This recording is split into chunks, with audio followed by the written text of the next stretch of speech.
things to get into today. We'll talk some NFL football. We'll talk some college basketball. A couple of big games coming up tonight with the local teams.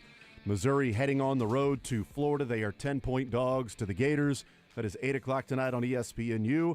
And Kansas State against Texas Tech at home, 7-point dogs. That is at 8 o'clock on CBS Sports Network. KU in action tomorrow at Iowa State. A big game that'll be played tomorrow night there in Ames with KU and Iowa State. That's at 6 o'clock on ESPN2 tomorrow night. 913-912-4810 is the text line to join us to be a part of the show. 913-912-4810 to join us today to be a part of it. We'll talk. We'll hear from the Kansas City Chiefs, I should say, as they get ready for the Houston Texans on Saturday. It is Andy Reid and Patrick Mahomes. We'll see whoever else is at the podium along with those guys. We will hear from Adam Teicher coming up an hour from now. We'll talk with Adam Teicher and get his thoughts on this matchup coming up on Saturday, and also maybe what he saw from the Texans and Chargers, maybe even from the Bills and Broncos. We'll find out.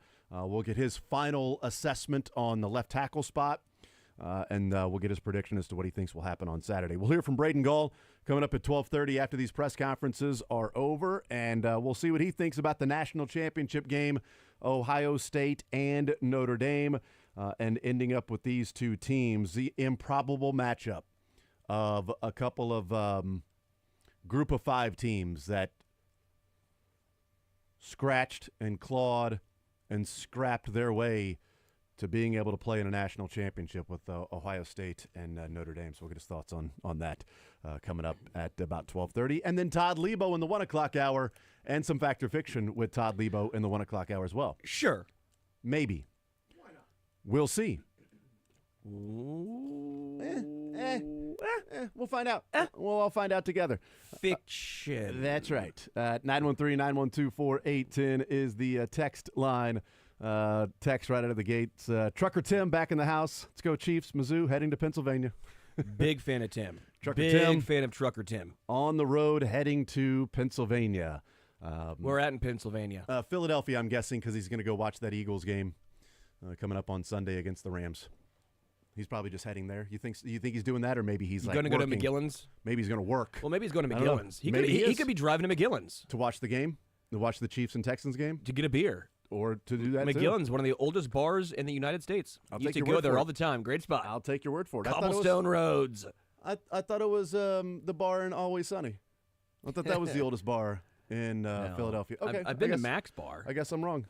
Have you actually been to? They don't Mac's? have. Oh. But they don't. Well, that's not. Hold on. That's not a documentary. Mac owns a bar. The whole time. Mac owns a bar. Does he? In like a legit bar, but it's not like that. It was. Should be like I that. go in there and I go.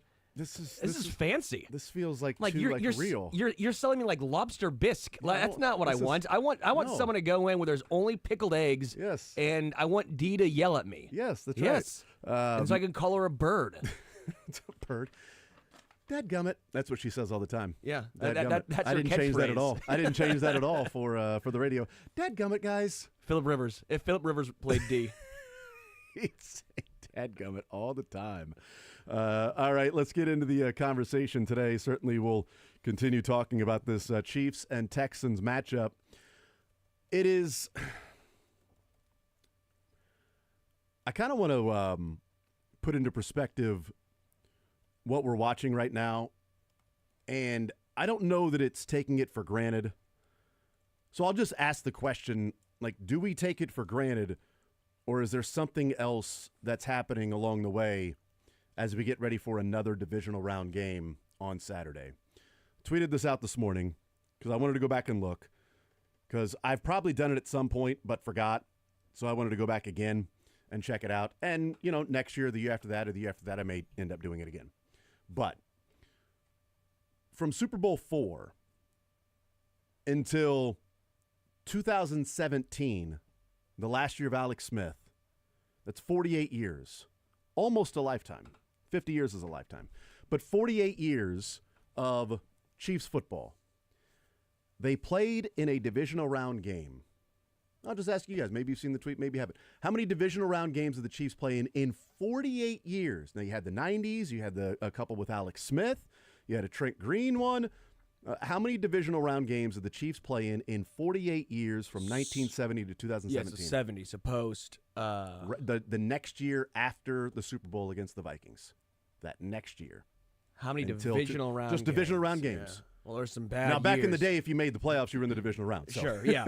But there were some For bad. example, the Chiefs-Dolphins' longest game in NFL history, Christmas Day, Yes. was a divisional round game. There were some bad years, bad Yes. decades, really. So how many divisional round games did the Chiefs play in 48 years? 7. Dylan, you want to throw a dart? Maybe you already know the answer to it because you've watched every single one of the football lives. I'm trying to think here of the 60s teams as well. No, just No, after no, the Super Bowl. 60s don't count. my Yeah, bad. You're good. yeah. Dylan's doing 15 different things. No, I back know he there. is, but don't, because then my answer would change. After Super Bowl 4, you mean? After Super Bowl 4, from 1970 to 2017. Sterling guessed 7. I'm going to go 4. 4. Sterling was closer. They played in 8. Yeah. So they played in 71. That's the Christmas Day. Longest game in NFL history. They played in 91 against the Bills in the divisional round.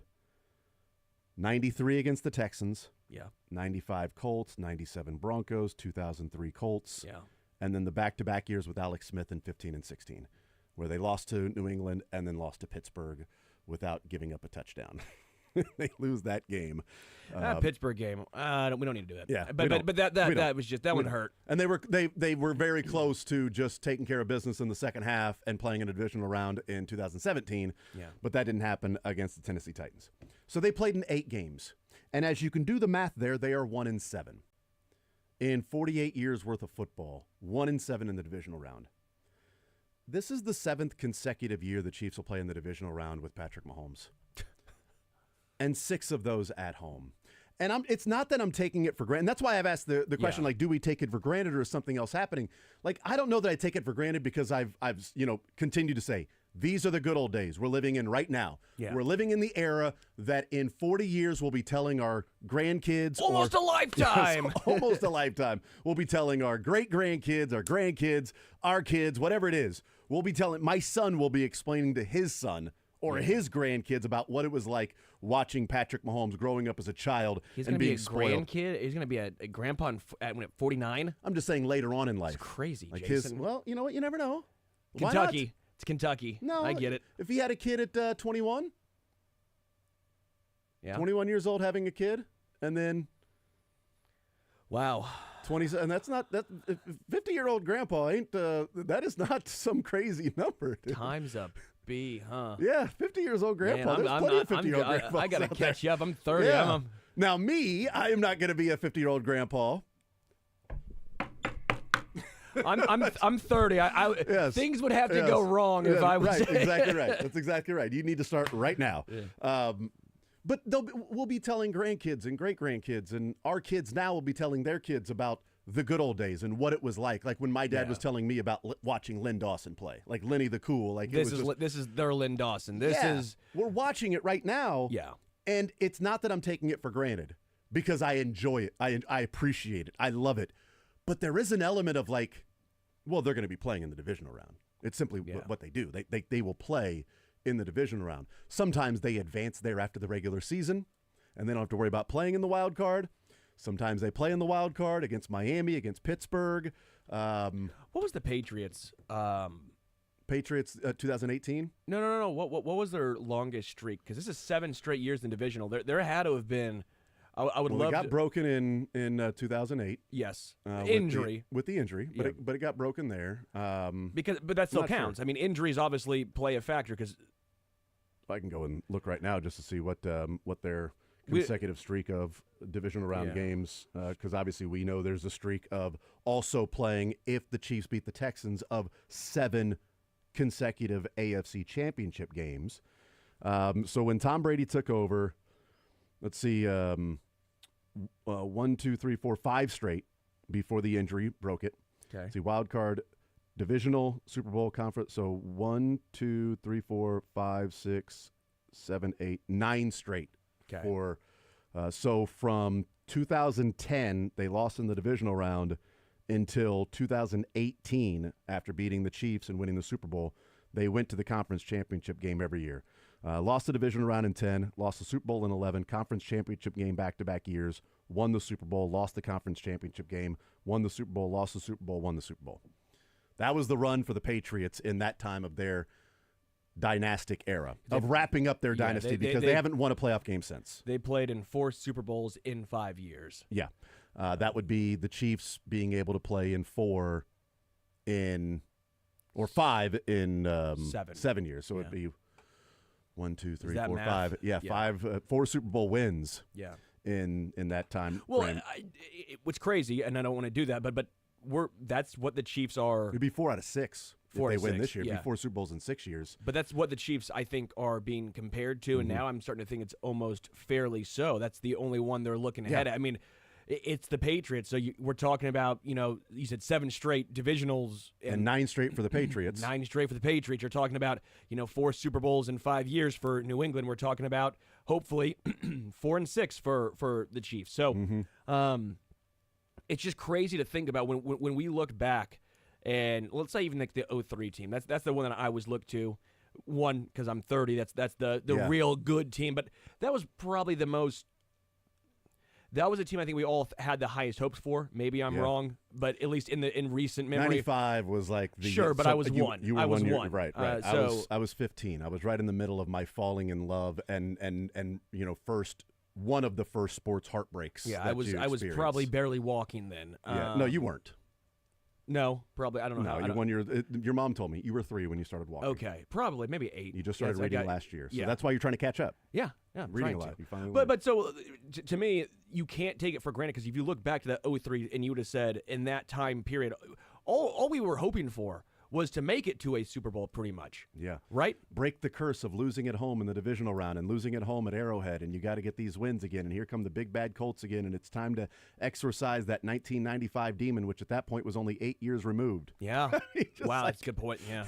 It seems so far away now, when it was like, that was 8 years ago that was that heartbreaking loss to the Indianapolis Colts that went and had a Hail Mary bouncing around to go to the Super Bowl that next week against the Steelers. So for me, as much as it is easy to take for granted, because we are getting a little spoiled by the greatness that is Patrick and this Chiefs team, just try and think back, even, that was 20 years ago now. Wow, again, time is a bee. Yeah. And just think about what you would have given to even get and sniff 1, let alone 7 straight divisional appearances, 3 Super Bowls in 5 years, hopefully for 4 and 6. Just try and put yourself back in those shoes, because I find myself sometimes during regular season games even being like, do I really care this much?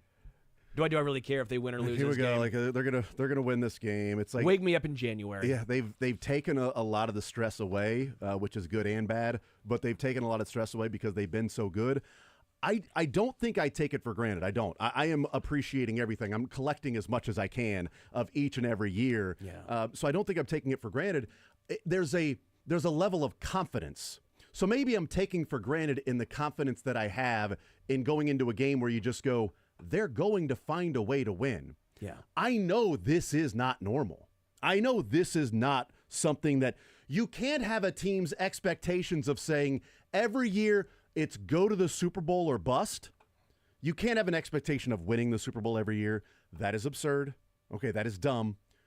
But I do think the Chiefs are like, go to the Super Bowl.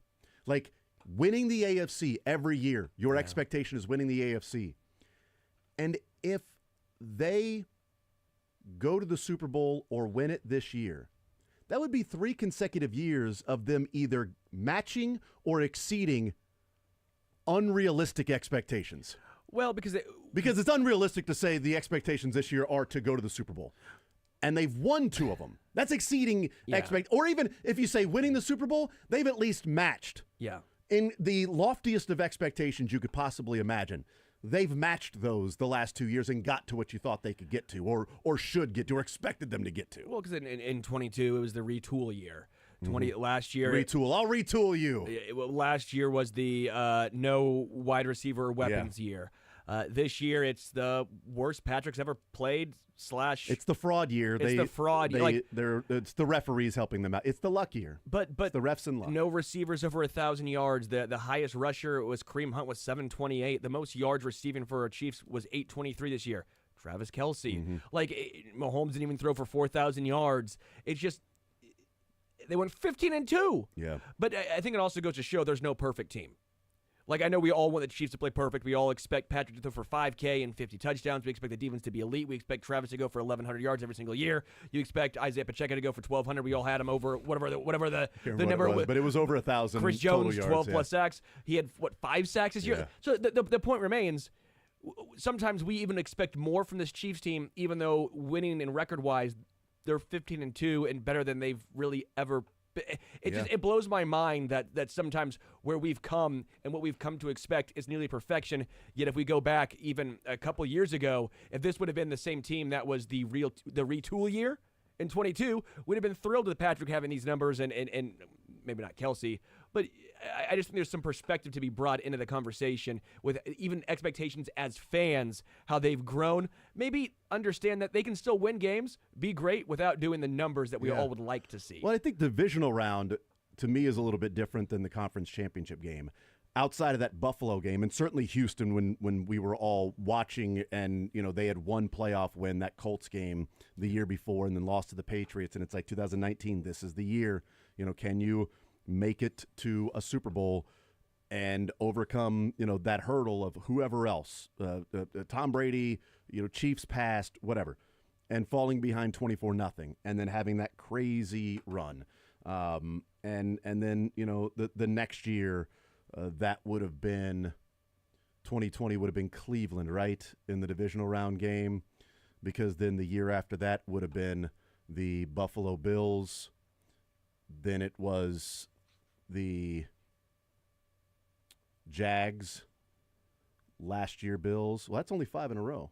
Oh, I'm going with starting with the Houston Texans is 5 in a row, not counting the Colts the year before. But coming off that Colts win, going into that, those next 5 years in the divisional round, Houston was crazy because you're down 24-0. The 13-second game and the Chiefs finding a way to win.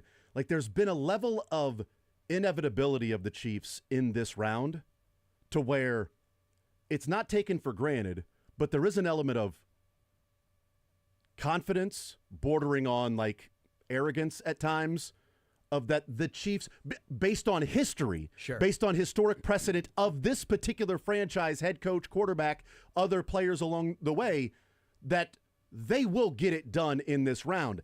They will way more times than not get it done in the next round as well. But the next round being almost that you look at a play here, a play there, because so many of the AFC championship games that we talk about, do we talk about the Cleveland Browns game, on the way to winning a Super Bowl or losing a Super Bowl to the Tampa Bay Buccaneers? We certainly talk about the 13-second game a lot because that's a lot of the rivalry with Buffalo, and it's fun to talk about that, and it's an amazing way to win a game. The Jags game is talked about because of the injury to Patrick Mahomes and Chad Henne having to come on and take him 99 yards to score a touchdown. Anything is possible. Anything is possible. Even that Cleveland game we talk about because of Chad Henne picking up the first down almost with his legs, and then Andy Reid having the stones to go for it. Drunk off Henne. That's right. So we discussed those games, and last year it was Buffalo on the road, and maybe that changed so much for a lot of us, for me. Yeah. That changed a lot. Going to Buffalo and going to Baltimore changed a lot for me because it took more stress off the regular season because there was so much stress on the regular season of playing at home. I don't know what it looks like when they go on the road. But if they play at home, they've got that home field advantage. They're winning. The only time they lost have been overtime games. They had an 18-point lead in one of those games that went to overtime that they ended up losing. Playing at home is so important, and the AFC getting that bye. And then last year they went on the road and did it, and they won those games. And it took the stress and the pressure for me away from the regular season, as in, like, they're going to get it done. They'll find a way to get it done.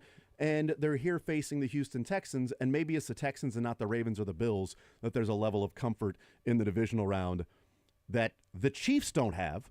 However I feel about this game does not affect the Chiefs and how they're going to play on Saturday. Correct. I promise you that. I can say the Chiefs are going to win 45-0 and guarantee it and talk about it all week and say Chiefs fans have nothing to worry about in this game. They're going to win 45-0. That will not have an impact one iota on what the Chiefs and Texans do on Saturday. But maybe it's the matchup too. I don't think there's Waiting for Jason. I don't think there's I really don't think there's a taking for granted. Yeah. There's an element outside of Kansas City where people think that we're not focusing on the thing. Why aren't you guys just enjoying this? Why are you worried about us? It's like, no, actually, I kind of feel like, Chiefs fans can do a couple things.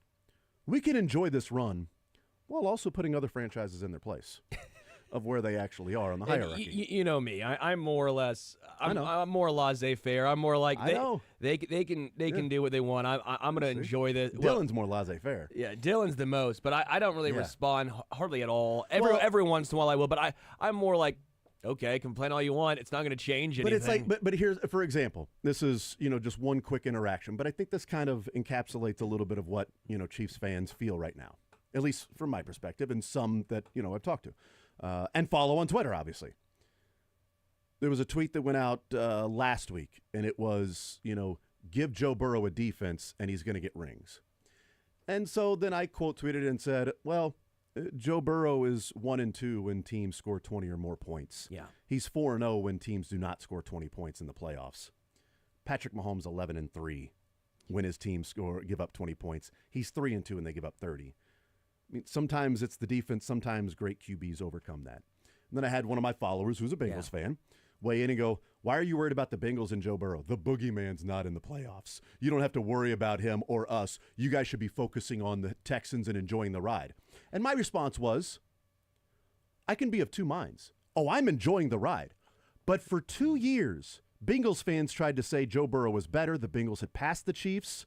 The Chiefs were yesterday's newspaper. Mahomes was now the second best quarterback in the NFL behind Joe Burrow. They talked that talk for 2 years. And now that it's blowing back in their face, they want Chiefs fans to ignore that and just, why don't you focus on that over there, not us? Oh, no. We can do both.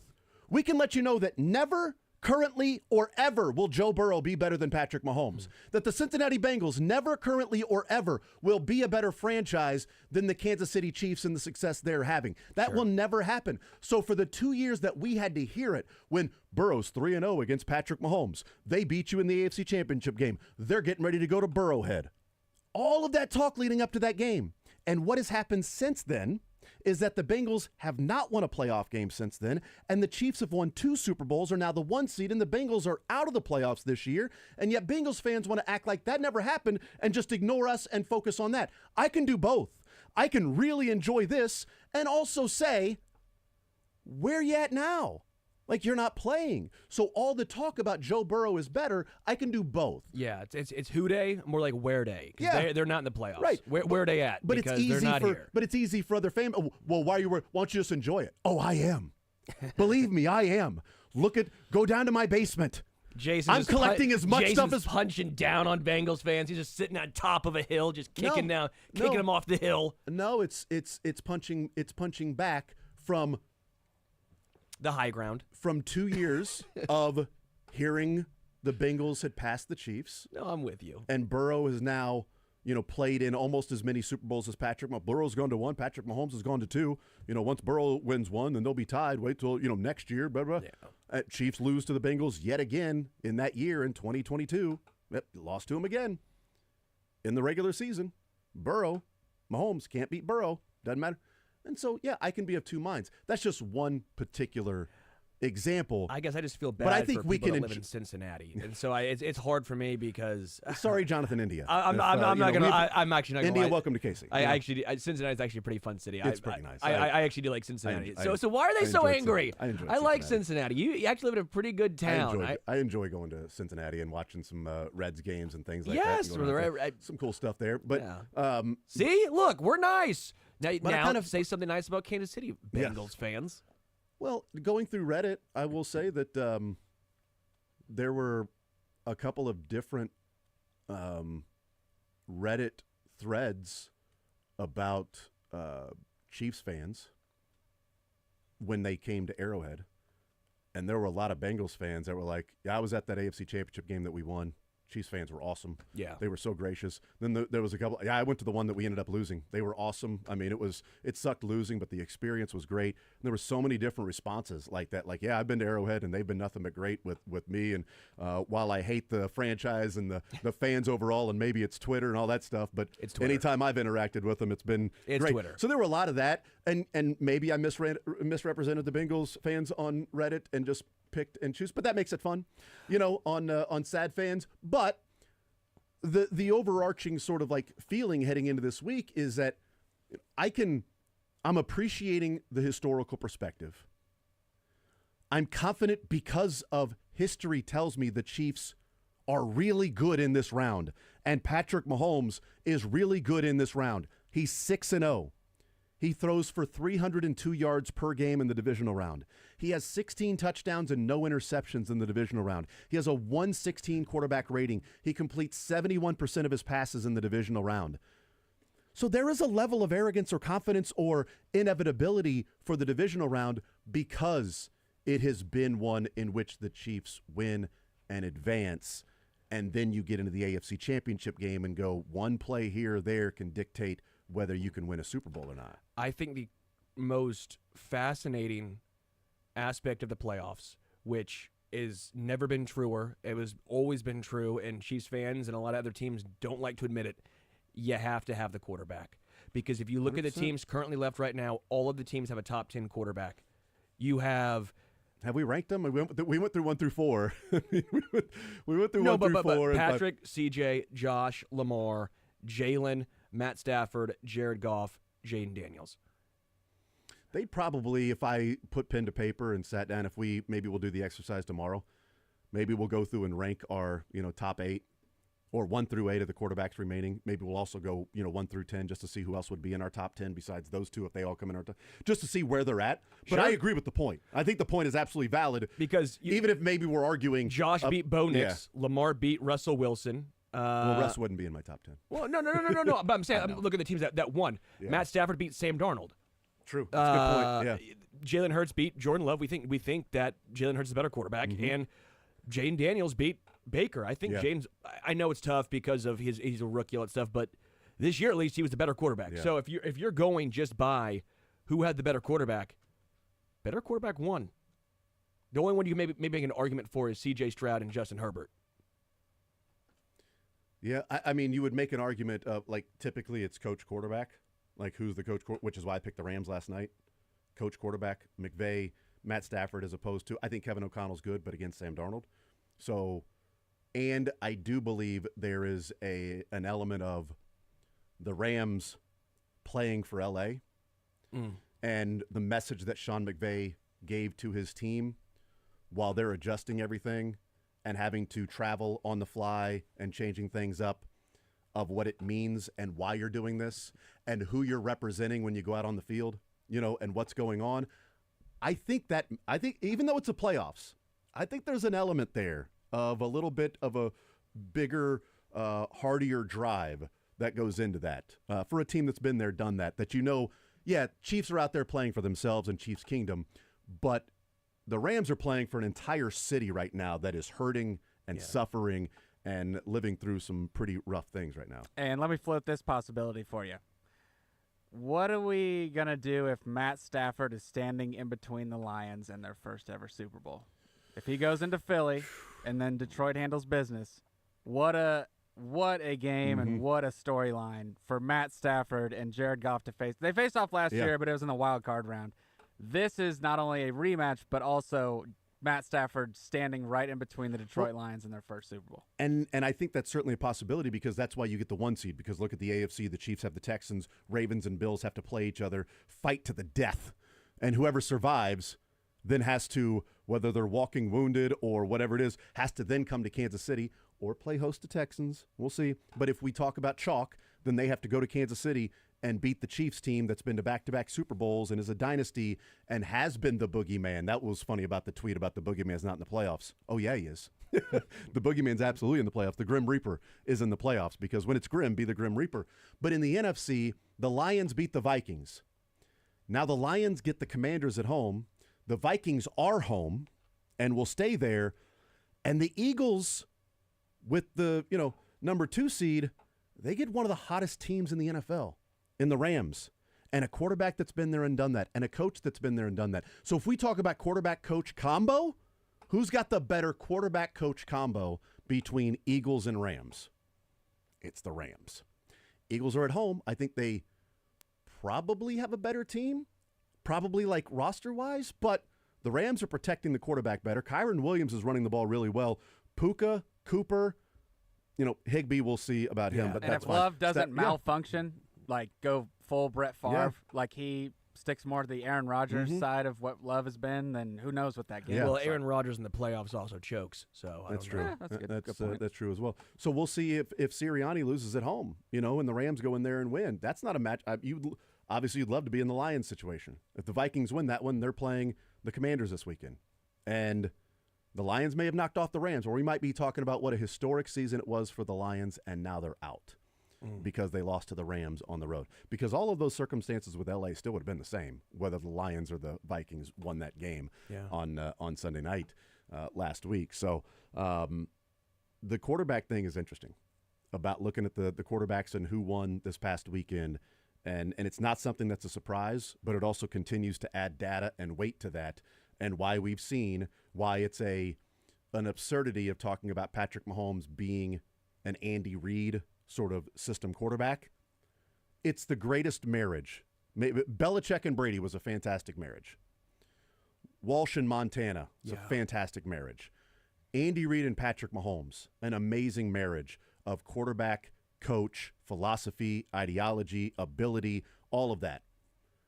But there's no getting around the fact that Andy Reid wasn't going to a conference championship game with the Kansas City Chiefs until he got Patrick Mahomes, and now he's 4 quarters away from going to his 7th consecutive conference championship game every single year with Patrick Mahomes if they knock off the Texans, in which they are a touchdown and 2-point conversion favorites to win that game this weekend. Is it 7.5? 7.5. I round it up. Right I like now. to round up. That's what I do in math. I round up. So 7.5 tells me it's 8.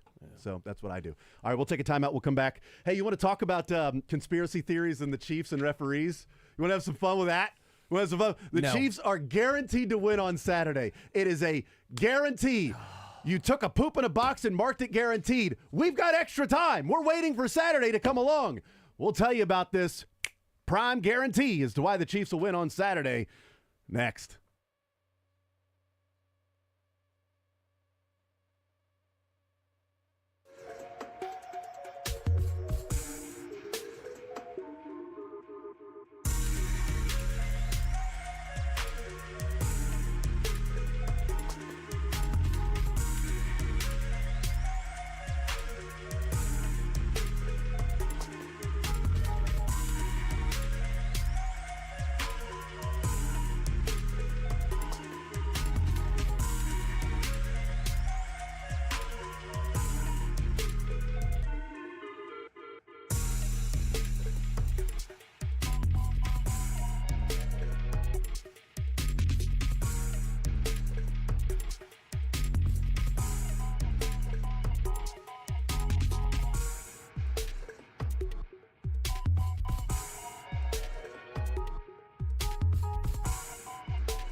this year because I'm talking from last year's conversation. They had him earlier this year. Kadarius Toney knew how to line up, all that stuff. And I'm like, man, it just feels like this is kind of the Bills or Ravens, Lamar or Josh Allen get over the hump this year. I was wrong, thankfully. But that was like, last year going through that. And the AFC Championship game against Baltimore in knots, right? Like, it was a 4-week stretch to where I was just like inconsolable. Beyond reproach when it comes to just calm down. We just have to keep our composure, okay? All week, Everett, we just have to calm down and just let it happen, okay? It's going to be fine. Mahomes is good. We just have to just chill and just take it easy, okay? Calmer than you, dude. He's like, Dad, because he's the calmest kid ever. Okay, cool. You want to play Madden? You think now's the time to play Madden? Yeah, kid. It actually is. Now's the perfect time to play Madden. But this week is the exact opposite. I'm just like cool as a cucumber. Just like hanging out. I'm cooler than a polar bear's toenail. I don't know if they have toenails. Oh, hell. There you go again, talking that ish. And I don't think it's taking it for granted. I think it's matchup driven. And I think it's also a wanting to maximize as many as you can collect right now. Collect as many as you can right now, because there's going to be a dry spell eventually down the road. And you can look back and go, man, they got 5 in that run. They got whatever amount in that run. They got 3 in a row. They're the only team in the history of the NFL to three-peat. Like, that is, you put that next to the Chiefs. I mean, there's that pride that goes along with it. And so, not taking it for granted, but certainly from matchup standpoint, like, I think the Chiefs are just that much better than the Texans. Like, I think because of the coaching staff, because of the health, because of Patrick Mahomes, because of Steve Spagnuolo, because of the winning mentality, because this team has been there and done that, there's a supreme confidence that they will also do it again against an inferior opponent. How much does that first drive matter to you? How much does that first drive with the layoff? Because now that's the talk. All the people all the people that lauded them for getting the rest is now trying to find a way that's going to hurt them and turn into rust. Yeah. Which I get it, because you need something to talk about when they've been off that long. I don't begrudge the media who's talking about it, because I do have at least some questions in regards to that. But does that first drive, is that going to be a big deal for you? Is that something to monitor, or is that almost first drive, if they go 3 and out, maybe that's just them actually knocking the rust off? Or do they need an extended drive? Points or not, an extended drive is what you need to see. I will say, for the Texans to win this game, they need the first quarter to go in their favor. Yeah. Because if they have 5 drives of punting and turnovers, the first 5 drives of the game are punts and turnovers against the Chiefs, they're not down 6-0 in this game on Saturday. The Texans' first 5 drives are punts and turnovers. They are not down 6-0. Yeah. I can pretty much guarantee that. With the Chiefs in the playoffs and Patrick Mahomes and whatever Andy Reid and Matt Nagy and Joe Blameyer have up their sleeve to roll out, with Hollywood being around now for over a month and arrested Kareem Hunt and Pacheco. Rested Kareem Hunt. Yes. We did that. That came up. Who was that with a while ago? Because we've been talking about the rest. Rested Hunt, Pacheco, and an arrested entire Chiefs team. Arrested development. Yes. If the first 5 drives are like they were against the Chargers for the Texans, then it's done. I think the Texans need the Chiefs to be a little rusty at the beginning of the game so that they can emotionally be in it, stay in it, and have a chance there within striking distance. Patrick throws 4 picks. It was never meant to be, which means that it's not happening. I don't see a game in a postseason where Patrick's throwing 4 picks. It's rare when he throws 1. If he throws 1 pick against the Texans, it will be more interceptions than he's ever thrown in a divisional round game. If the Chiefs lose on Saturday, it will be the earliest exit for Patrick Mahomes in his career. If they lose in regulation next week, it will be the earliest exit for Patrick Mahomes in the playoffs in his career. That's where the supreme confidence comes in, and I don't want to call it arrogance or taking it for granted. It's just the inevitability of seeing it before and knowing how professional, how good, great, historically great, and a feeling of, man, I just think we're going to see receivers running open in the secondary. Yeah. I think we're going to see schemes and guys open, and I think the holes are going to be opened up, and I think Kareem Hunt's going to be fresh, and he's going to be – I think Kareem Hunt's going to be the most motivated guy on the field. Yeah, and then you know my thoughts on Travis in this one. I think Travis is going to turn the clock back, which we've seen him with rest do that before in the past, and I think it's a good matchup for him personally. But again, we'll see. I'm with you. I have supreme confidence in this matchup. This was one that we had talked about that. You want Steelers or Texans? You got the Texans. I know C.J. Stroud looked good. Their defense played a really, really good game. In the wild card round. I just don't know if the sustainability of that is enough to get them over the hump against KC. Texas, instead of a rested, we'll just use refreshed. With a refreshed Kareem Hunt, I like that. As we take a break, I talked about the guarantee of the, it's going to happen. They're going to win because of this and that, whatever. Clay Martin is officiating the game on Saturday for the Chiefs. And that's a big deal because around the interwebs last night and this morning, the Chiefs are 6-0 when Clay Martin officiates a game. 6-0. Wow, huge sample size too. It is. Massive. Now, since 2020, he has only officiated 2 games. He officiated 1 in 2019, 3 in 2020, and 2 since then. But they are 6-0, which means everything. It means that there's some conspiracy. Well, because he's actually the only official working currently right now where the Chiefs have not lost a game with. Oh, wait, no, he's not. Yeah. There's 1, 2, 3, 4, 5, 6 different officials that the Chiefs have not lost a game when they've officiated. Do you have the one where they've lost the most? Yes, I do. Actually, let's see. That's 4 losses, 5 losses. Cleet Blakeman, they have 6 losses. Wow, Cleet. Cleet Blakeman, the Chiefs are 4-6 when he officiates games. 4-6. But with Clay Martin, with Trey Blake, with Brad Rogers, Alex Kemp, Alan Eck, and Adrian Hill, the Chiefs are 25-0. Wow. So luckily, not every single one of those referees is officiating this weekend. Thankfully. Only one of them is, and that's Clay Martin, that they're 6-0 with, Clay Martin. Well, shockingly, when you were, 89-23 in the Patrick Mahomes so stupid, era, you're right? going to be... I mean, it's ridiculous. I mean, Carl Sheffers, big bad Carl Sheffers, who sucks, right? 5-2? Chiefs are 9-3.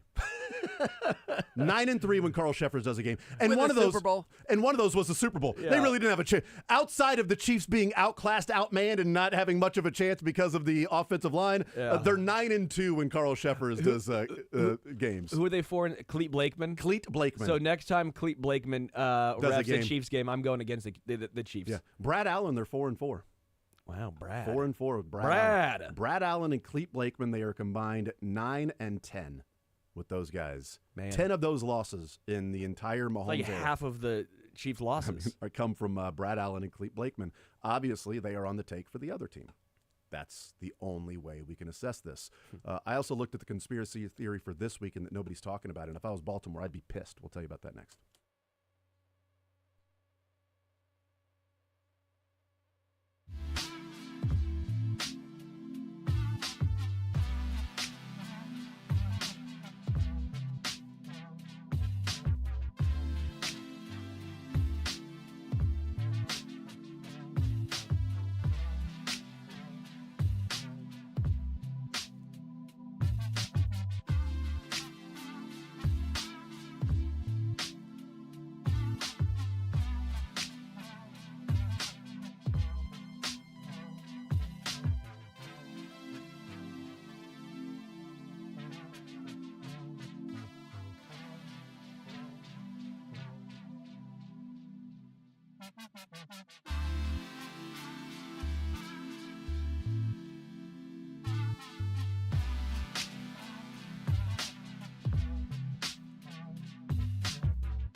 to change the referee for the divisional round game this weekend.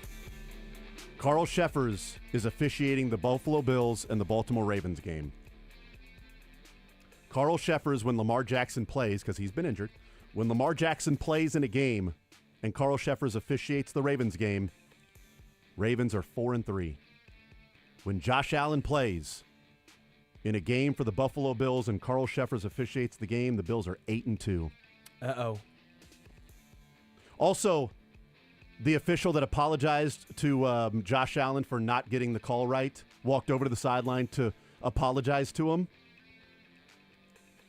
Bills are 7-2 when he officiates games. So he probably apologized for the 2 losses, too. Adam Teicher next.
so from now, we will hear from the Kansas City Chiefs, Andy Reid, Patrick Mahomes. We'll see who else is going to be at the podium. Right now, who is on the phone with us? It is Adam Teicher from ESPN, presented by Twin Peaks. Adam, welcome to the show. How are you, sir? Good, Jason. How you doing today? I am doing just fine. Looking forward to this game coming up this weekend. Did you enjoy the downtime of not having to cover any games or anything and just sit back and watch some stress-free football? Yeah, absolutely. I just wish that some of the games were a little more competitive, you know? Yeah. Kind of surprised about the AFC West teams. I really thought both those teams would be more competitive than they were. When the Broncos scored first, I'm thinking, okay, it's on here. And then even when it was 10-7 at halftime, I'm thinking they can still win this game, but got nothing done in the second half, as we know. And the Chargers were almost a complete mess. I mean, they had their chance to take control of that game, as we know, early and couldn't do it, and then couldn't get anything done themselves later in the game. So pretty disappointing for the rest of the AFC West, no doubt. Yeah, oddly enough, the only one I got right out of the AFC in terms of the point spread was the Texans and Chargers game. The other ones, I thought the Steelers might keep it close. I certainly thought the Broncos were going to keep it closer than 10 points. And early on, it's like, okay, this is going to be a game here because they score quickly. Josh Allen looks like he's a little jittery, looks a little nervous, misses a wide-open touchdown on the first drive. It's like, okay, well, we got ourselves a matchup here, and then that went away pretty quickly in both games with the Chargers as well. I want to get into some of the things you saw from the Chargers and the Texans and how it may relate to the Chiefs and maybe a peek back to their previous matchup a month ago. But, I tweeted out this morning, Adam, and it's just, remarkable to sit back and think about it, that the Arrowhead Invitational returns this year after the one-year hiatus.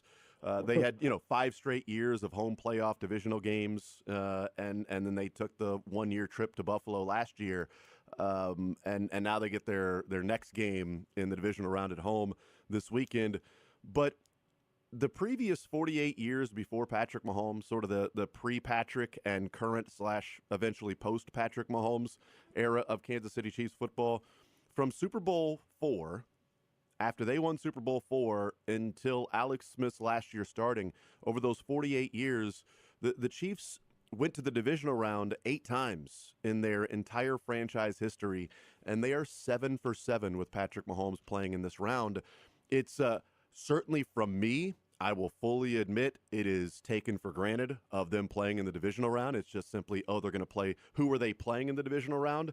Where for so many years, and certainly you covering this team for so long, that it was getting to the divisional round was a huge accomplishment, and you're one step away from playing for your conference championship. I mean, you can go to the Super Bowl this year, and now it's like, what time do they play, who do they play, and who's on the other side of the bracket? Yeah, I've never lost, even as the Chiefs continue to do what they've done the last 6-7 years, I've never lost sight of where the franchise was for so many years before that. And to me, it's still a remarkable thing. And it'll never stop being that for me, from what they've done, going from what they were to what they are now, is just a totally dramatic thing. And, it's funny you bring this up because, I for so many years, I saved, when I was working at the Star, I would save my stories, cut them out. Actually, in the pre-internet days, I'd cut them out of the newspaper, so I had a record of what I wrote. I like to refer to that, as reference material for me a lot of times. And so I'm going through some of that before I pitch it all out here, because I really don't need it anymore. And some of the stuff I was writing about, the 8-6 Chiefs, can they make the playoffs this year? And it's just, it was such a big deal just to make the playoffs, and now it's not that big of a deal anymore. It's kind of expected. It's part of the season, really. What was your first year covering the Chiefs? Remind me. 93. 93. So, look at you. So you covered 6 divisional round games before Patrick Mahomes took over as a starter, and this is now 7 straight. So in your entire career, you had covered 6 of them, and now it's 7 straight. It is just a remarkable run that they are on right now, and what Patrick Mahomes and Andy Reid that combination and the other players certainly have done with turning around this franchise to now they're in this position as the number 1 seed yet again and home field advantage. And if they win, then whoever wins between Buffalo and Baltimore, ends up coming here. The same 4 teams from last year is interesting, just a different matchup in those in the 2 games. What did you make of the Chargers and Texans game? Was it as dominant of a performance as I guess it is portrayed maybe nationally, the 32-13 score? We had a lot of conversations around here yesterday, but did you find it to be as dominant, the Houston Texans dismantling the Chargers, as what seemed to be the common consensus? Well, defensively, I think they were. I think they were pretty good, and I'm not going to take that away from them. Offensively, they got nothing done until that long third down pass that sort of ignited everything for them. And at that point, they should have been down a lot more than 6-0.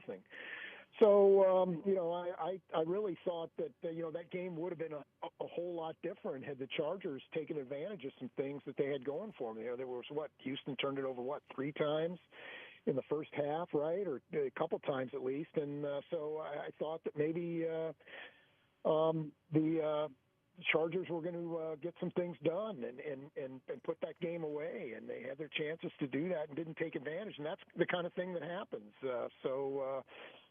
If there's any lesson in that from the Chiefs is if there's some weakness early in the game in the Texans, take advantage of it. Don't settle for field goals. Finish in the red zone.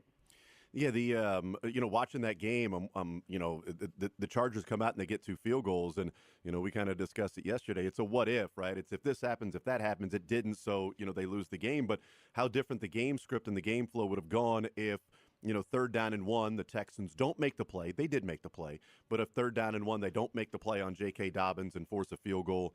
If the Chargers can punch it in from there, they get the strip on Mechie, and then 2nd down and 19, Will Disley just drops what would be a first down pass. I mean, right in his hands, just drops it.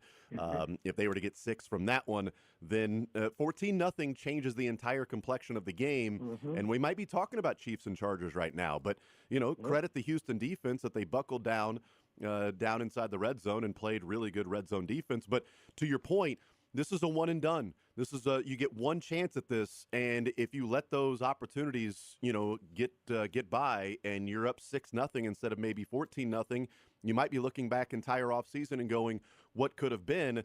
And that's what makes the playoffs so exhilarating, sometimes so unfair, with this one chance to do that. But that's the deal, and the Houston Texans, were able to weather that storm and overcome that. I'm not sure they would be able to weather a storm if that were to be the case, if their first 5 drives ended up being punts and turnovers against the Chiefs coming up on Saturday. But the defense did what they needed to do. The offense didn't seem as dominant. Plus, Adam, I mean, that thing was 13-6 with 30 seconds to go in the third quarter when Justin Herbert threw the pick 6. Like, the Chargers had the ball down 7 with 30 seconds to go in the third quarter. I think it was a dominant 15 and a half minutes from Houston. That's what I think. The last 15 and a half minutes, they dominated. Yeah, and defensively, I think they did some good things earlier than that. So I'm willing to give them credit there. But, offensively, it wasn't good enough. I don't think what they did on offense, that's going to be enough to come into Arrowhead and win. Adam Teicher is our guest from ESPN, presented by Twin Peaks. The previous matchup, anything much you can take? It was only a month ago, so that's good. It wasn't like if they play the Ravens, we're looking back to week 1. But the previous matchup between the Houston Texans and the Chiefs, is there much you can take away from that to carry over into Saturday's matchup? Yeah, probably. I mean, I feel like that was one of the Chiefs' better games in terms of offense and defense, maybe one of their more complete games of the season. So, there is that. Everybody looks at that game and says, well, it's another one of those one-score wins for the Chiefs. And that, it was. But no one remembers that Kareem Hunt took a knee there. He could have scored a touchdown, and then it's a 15-point game. And then what are people thinking and saying about that then? So I think that game was maybe more one-sided than the score would indicate. I feel like, you talked about the matchups in the AFC. Is there any doubt who's got the easiest road to a Super Bowl in the AFC right now? I mean, it's the Chiefs. Not only are they playing 2 well, if they win Sunday, they'll be playing both of their games at Arrowhead, but they've got the team that's clearly the weakest of the four coming into Arrowhead for their first game. So, hey, if the Chiefs can't win this game, they weren't going to win the Super Bowl anyway, right? Yeah, absolutely. If they can't find a way to win on Saturday, then we've been talking about this team and maybe some of the things we've been discussing and dismissing and talking about the Chiefs finding ways to win. Maybe we'll look back on that with a little more attention than throughout the season if they just simply win the games. I don't think that will be the case. I really like the matchup with the Chiefs against the Texans this weekend, but with the caution of getting too optimistic or out over my skis with how much I like the matchup. I certainly like the Chiefs minus the points, and I know that would make it a more than a one-score game if they covered the spread, but the playoffs are certainly different. What concerns you about the Houston Texans? We're talking about the matchup. I'm pretty confident about it, but what concerns you about the Texans coming into town on Saturday? Well, the pass rush. They between Anderson and Hunter, they can get some things done, and that hasn't been protection, as we know, has not been a strength for the Chiefs. And I'm curious how they're going to handle left tackle and what that's going to look like. And I know what I would do, but that doesn't necessarily mean that's what Andy Reid's going to do. So, so that to me is an issue. That can ruin the game for the Chiefs. I've been saying this for the Chiefs for a while, and it's still true. As the competition increases here, they're going to have to start getting some big plays in the passing game. They're going to have to get more out of that part of their game than they've gotten during the regular season. I don't see them beating a string of good opponents with having to go 12, 14 play drives to score all the time. They're going to need more chunk plays, and certainly if they can't protect, that plays into that, right? Their ability to do that if they can't protect on a Saturday. So to me, that's one of the keys of the game is who's at left tackle and how do they fare and how the rest of those guys fare, and can Mahomes have some time to do his thing?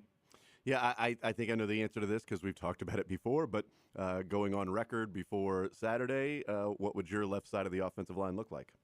Well, let me ask you.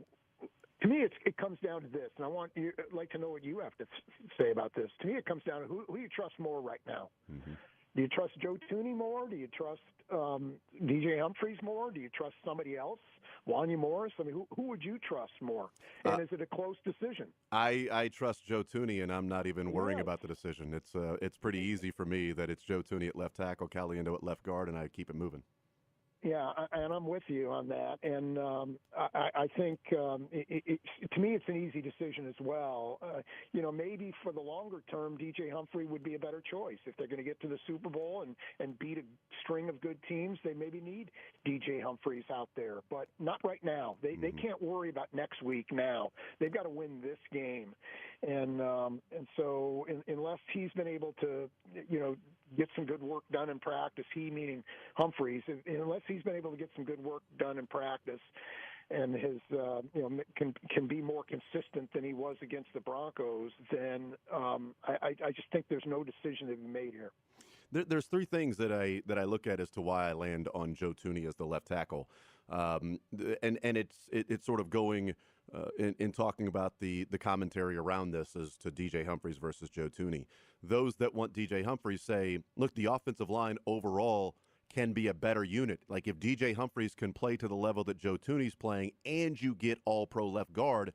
Now you've elevated that offensive line to such a great level, and I agree with that. I do. I think that would be that would be great. And if that were the case, and you got DJ Humphries playing at Joe Thuney's level, then yeah, if you promise me that, I'll take DJ Humphries at left tackle. But against the Texans and maybe the Ravens and the Bills, I might have a different answer. I don't know. But against the Texans, they are the better team.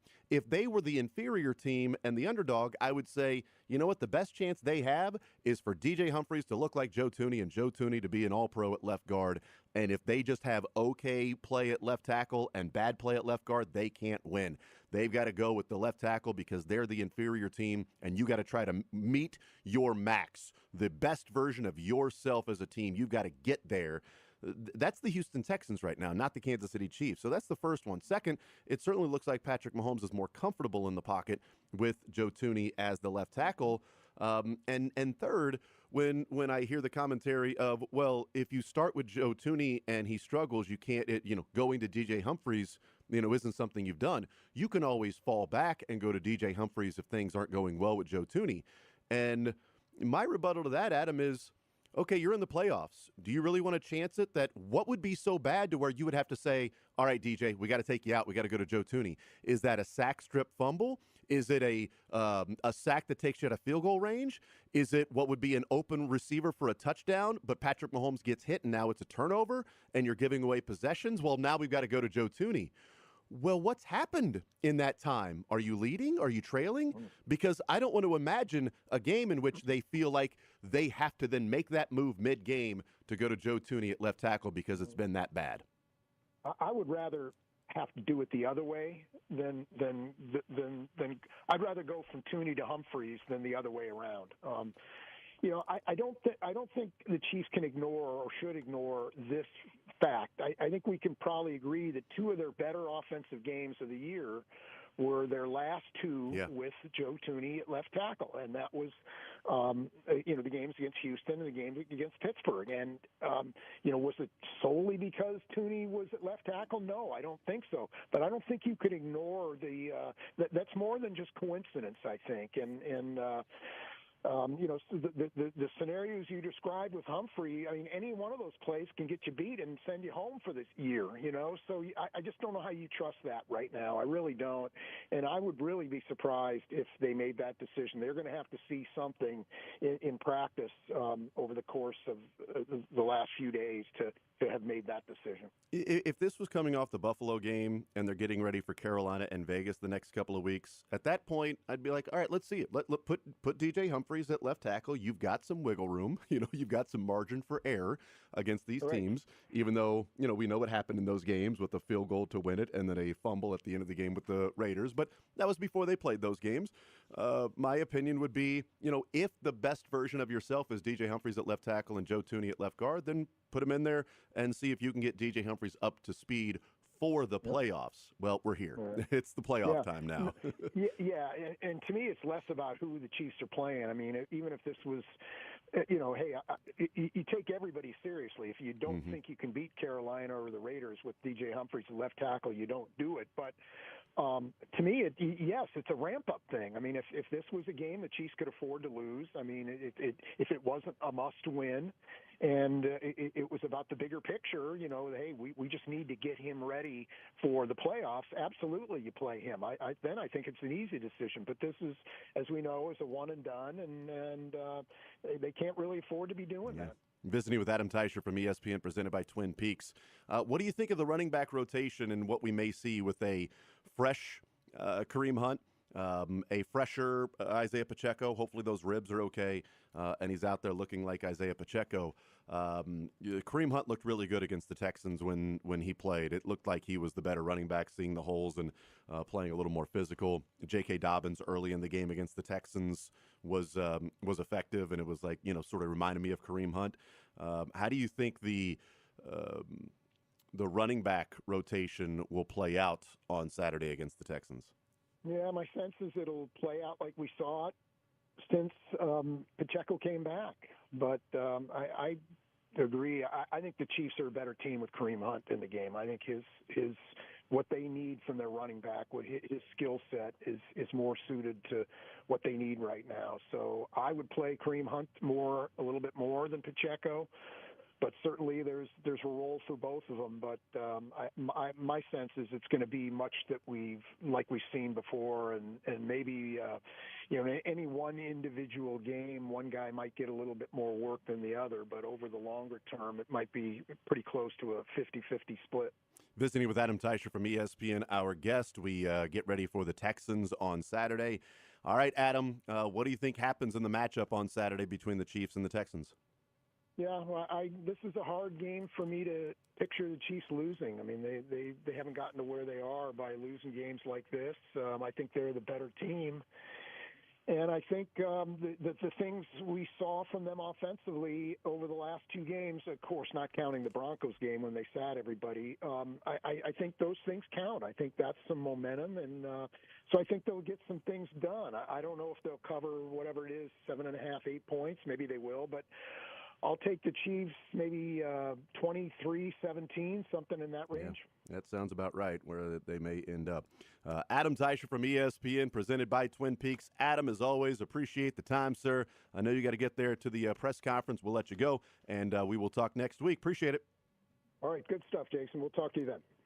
All right, there's Adam Teicher from ESPN, presented by Twin Peaks. He's got it 23-17. We'll see how it plays out Saturday at 3:30, but man, it is just remarkable to think of the run that they have been on, and appreciate Adam Teicher saying, look, there's nothing that he is taking for granted in this run. And I don't want to say that it's like, taking for granted, but it's just, every year they've been so good, and there's such a level of expectation of how good they've been, and they are the rare franchise that has met or surpassed expectations almost yearly. That is so rare. Almost yearly in a Super Bowl or bust mentality for this team. They have matched, getting to the Super Bowl. You can't expect to win the Super Bowl every year, but get to the Super Bowl, right? They have surpassed it the last 2 years by winning said Super Bowl. They won the Super Bowl in 2019, surpassing that. They went to the Super Bowl in 2020. Again, I don't think winning the Super Bowl should be a reasonable expectation. We are in the position of the Chiefs to where a reasonable expectation is to at least get to the AFC Championship game and probably get to the Super Bowl. It is a lot to put on a team because it is a long season and many things can happen, and certainly there's context to be added in along the way. But this team has continued to meet or exceed some incredibly lofty expectations, and that is no different this year. And it's why it's not necessarily taken for granted. It's just an appreciation and an expectation and an inevitability that it feels like at times of the Kansas City Chiefs. But 7 consecutive years that they will be playing in the divisional round with Patrick Mahomes, and he's 6-0 in the divisional round. The man does not lose. He's like Tom Izzo in the Elite Eight. He just doesn't lose, although then Patrick Mahomes goes and continues to win 2 more games after that. We'll take a timeout. We'll come back, continue rolling. We'll hear from Patrick Mahomes. We'll hear from Andy Reid coming up later on this hour. More Zone right after this on Sports Radio 810 WHB.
He stays with Joe Thuney at left tackle because the main concern for him is the pass rush for the Houston Texans. So we'll see what happens with that. We will hear from Andy Reid.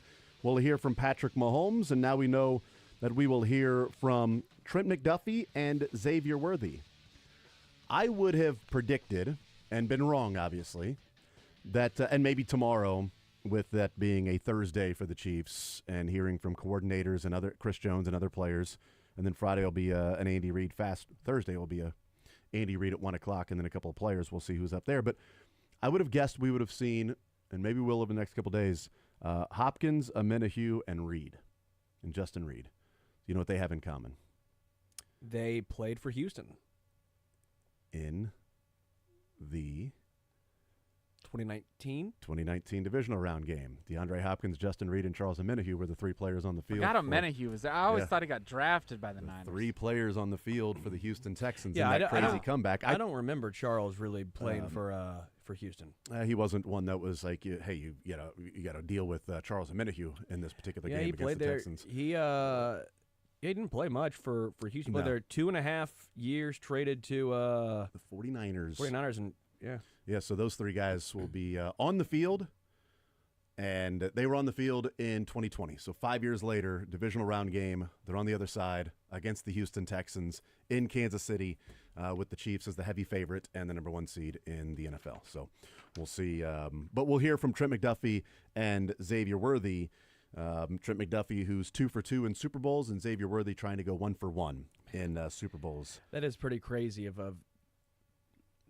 the younger guys on this team. It's just the success that they've had. That's all they've known. Yeah, Trent McDuffie is his window opens for a contract extension, and he's only known Super Bowls so far. So that's all he played. Now this is his 3rd year, but still. I do wonder how that positive or negative affects those guys when it comes to contract negotiations. If sometimes they're like, well, you know what, I've got my rings, now it's time to get the money. Or if it's like, hey, I've got the rings, I don't want to go and get money. Like L'Jarius Sneed. I'm not trying to take a shot at L'Jarius by any means, but like L'Jarius Sneed, you're sitting here going, okay, he's got a ring. He's got 2, right? He had 2 rings. He's got 2. He's got 2 rings. Is it just, you know what? That's fine. I'm going to go get my money. I don't care with the Titans. We know the Titans aren't good, but that's the most money I'm going to get anywhere. I have my rings. Now it's money time. And I don't begrudge him because he was a 4th rounder. I don't begrudge anybody. Agreed. And even Shavarius Ward, though, he kind of got the best of. Well, Tyreek really is the one here because Tyreek had a lot of money already. Yeah, that's and then got paid a lot more money to go to Miami. And then complains. And has played 1 year in the playoffs, a couple of years in the playoffs. This is the first time he's ever missed the playoffs in his career. But he's complaining. Loses a couple of years ago with Skyler was that quarterback, right, from Miami? Yes. Loses last year here in Kansas City in the wild card round and doesn't make the playoffs. And the Chiefs in that time have picked up 2 rings. And now he seemingly realizes, but he wants both. Let's be real. Because he already got paid the crazy amount of money. Now, hey, I want to go be with a winner because I've gotten all this money already. Well, sometimes you don't get to have both. I'm trying to think of it. Mahomes gets both, but he also isn't the highest paid quarterback. Like Kelsey gets both, but he's not, the craziest highest paid tight end. They Chris prioritize Jones, winning over a status that only lasts for maybe 6 months. Right. Chris Jones kind of opposite. Chris Jones got the money, both. and he's received both. McDuffie's going to be the one, and Creed Humphrey's gotten both. So Humphrey's gotten both. So, but only certain players can get both, and we'll see. Maybe McDuffie falls in that category. But I think he will. I just do wonder the mindset of some of those guys, like maybe even like a Nick Bolton. Yeah. Bolton could get more money elsewhere, probably, right? I think so. But what is he? Again, I don't begrudge. I don't. Yeah. This is not me trying to take a shot at any of these players, by the way. Trey Smith is a big one because Trey Smith's another one. Can go, but and a 6th rounder, right? So yeah, it's true. 6th round contract as opposed to even a 2nd round contract to Nick Bolton. But and so I never begrudge guys that do that. I will have certain thoughts if they leave go to bad teams, then complain about it. If they're like, well, how was I supposed to know this team that won 3 games that gave me all this money? Yeah. Well, how did I know they're going to be bad? No, you knew they were going to be bad. You chose the money over the success. But I can't remember who was on with the 2-minute drill with Seren last Friday, but it was a different NFL city, and they were talking about Trey Smith, and they're like, oh, well, everybody around here is just assuming Trey Smith. They're going to sign Trey Smith. Trey Smith's the guy they're going after Trey Smith. It might have Bears? been. It might have been the Bears. I can't remember. I remember who hearing it this was. too. Yeah, Yeah. but he went to Tampa first, and then a couple of others. But it was like, yeah, everybody around here is just assuming they're going to sign Trey Smith. I'm like, well, he's going to get more money elsewhere. Yeah. Like, I believe Trey Smith, if he goes in the free agent market, will get more money if there's a bidding war for Agreed. people that look at a 3-time Super Bowl champion, and one of the best guards in football, and kind of an enforcer as well. What does who would make a lot of sense, honestly, is I forget if Chris Lindstrom's a left guard or a right guard. Not sure. Because he's he's Joe Tooney. I got to see if he's left or right. Because if not, you would put Trey Smith on the other side because you want to run first team. Because Trey Smith is a run blocking first and foremost. Chris Lindstrom's a run blocking guard first and foremost. So I'm just thinking of hypothetically if like a team like Atlanta could make a lot of sense. Yeah. Xavier Worthy has not won a Super Bowl, but he is at the podium today. He's also in the Chiefs Doritos commercial. I don't know if you've seen this or not. No. But Doritos had 25 they put out to anybody in America to make a Doritos commercial, and it would be voted on by the fans to see what Doritos commercial will play in the Super Bowl. They are now down to their final 3. They had 25 that they decided that they were submitting. The Chiefs watched they filmed a commercial with the Chiefs players watching the commercials. And it's Patrick Mahomes, Creed Humphrey, Xavier Worthy, and Chris Jones. And then also you've got whoever's doing the survey or whatever, and then you've got Casey Wolf in there. So those are what would be 5 different Chiefs players represented, 4 players in Casey Wolf. And so they've got the commercial out there. It's pretty funny. You don't really need the video to see how how funny the commercial is. But here's the commercial. You can go to Doritos and you can see the 3 finalists, which I think are pretty good. You can also watch all 25 finalists if you want to. But here's the Chiefs commercial that they put out to promote. Go to Doritos and vote on these 3 finalists to see who will be in the Super Bowl commercial for Doritos. Okay, so Doritos has asked their fans to make their Super Bowl commercials. So we are asking Super Bowl experts, you guys, to see what you like best. You ready? Let's watch. This is next level. No, I loved it.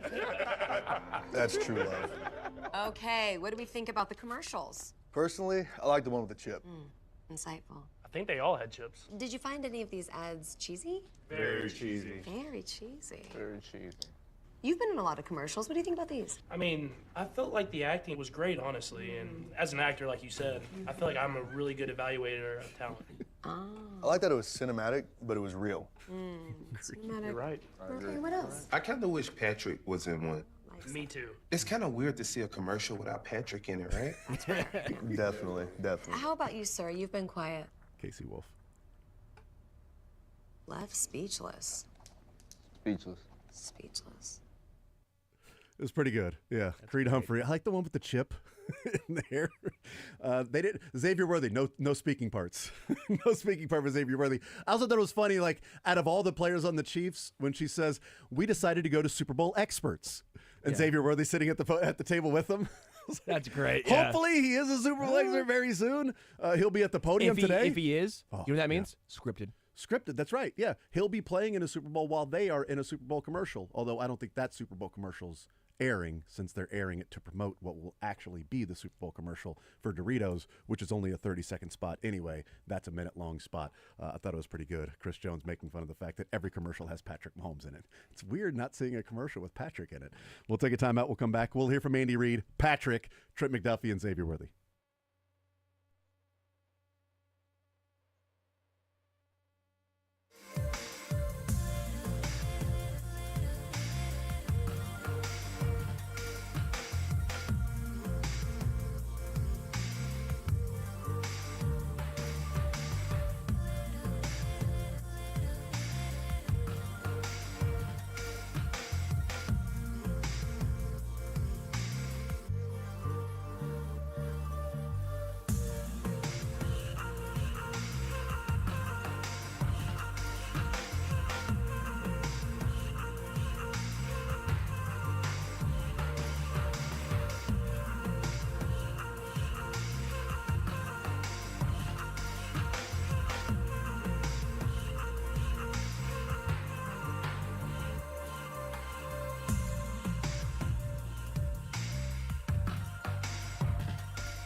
I will continue right here on Sports Radio 810 WHB. Jason Anderson with you, Sterling Holmes, Dylan Michaels heading up until 2 o'clock.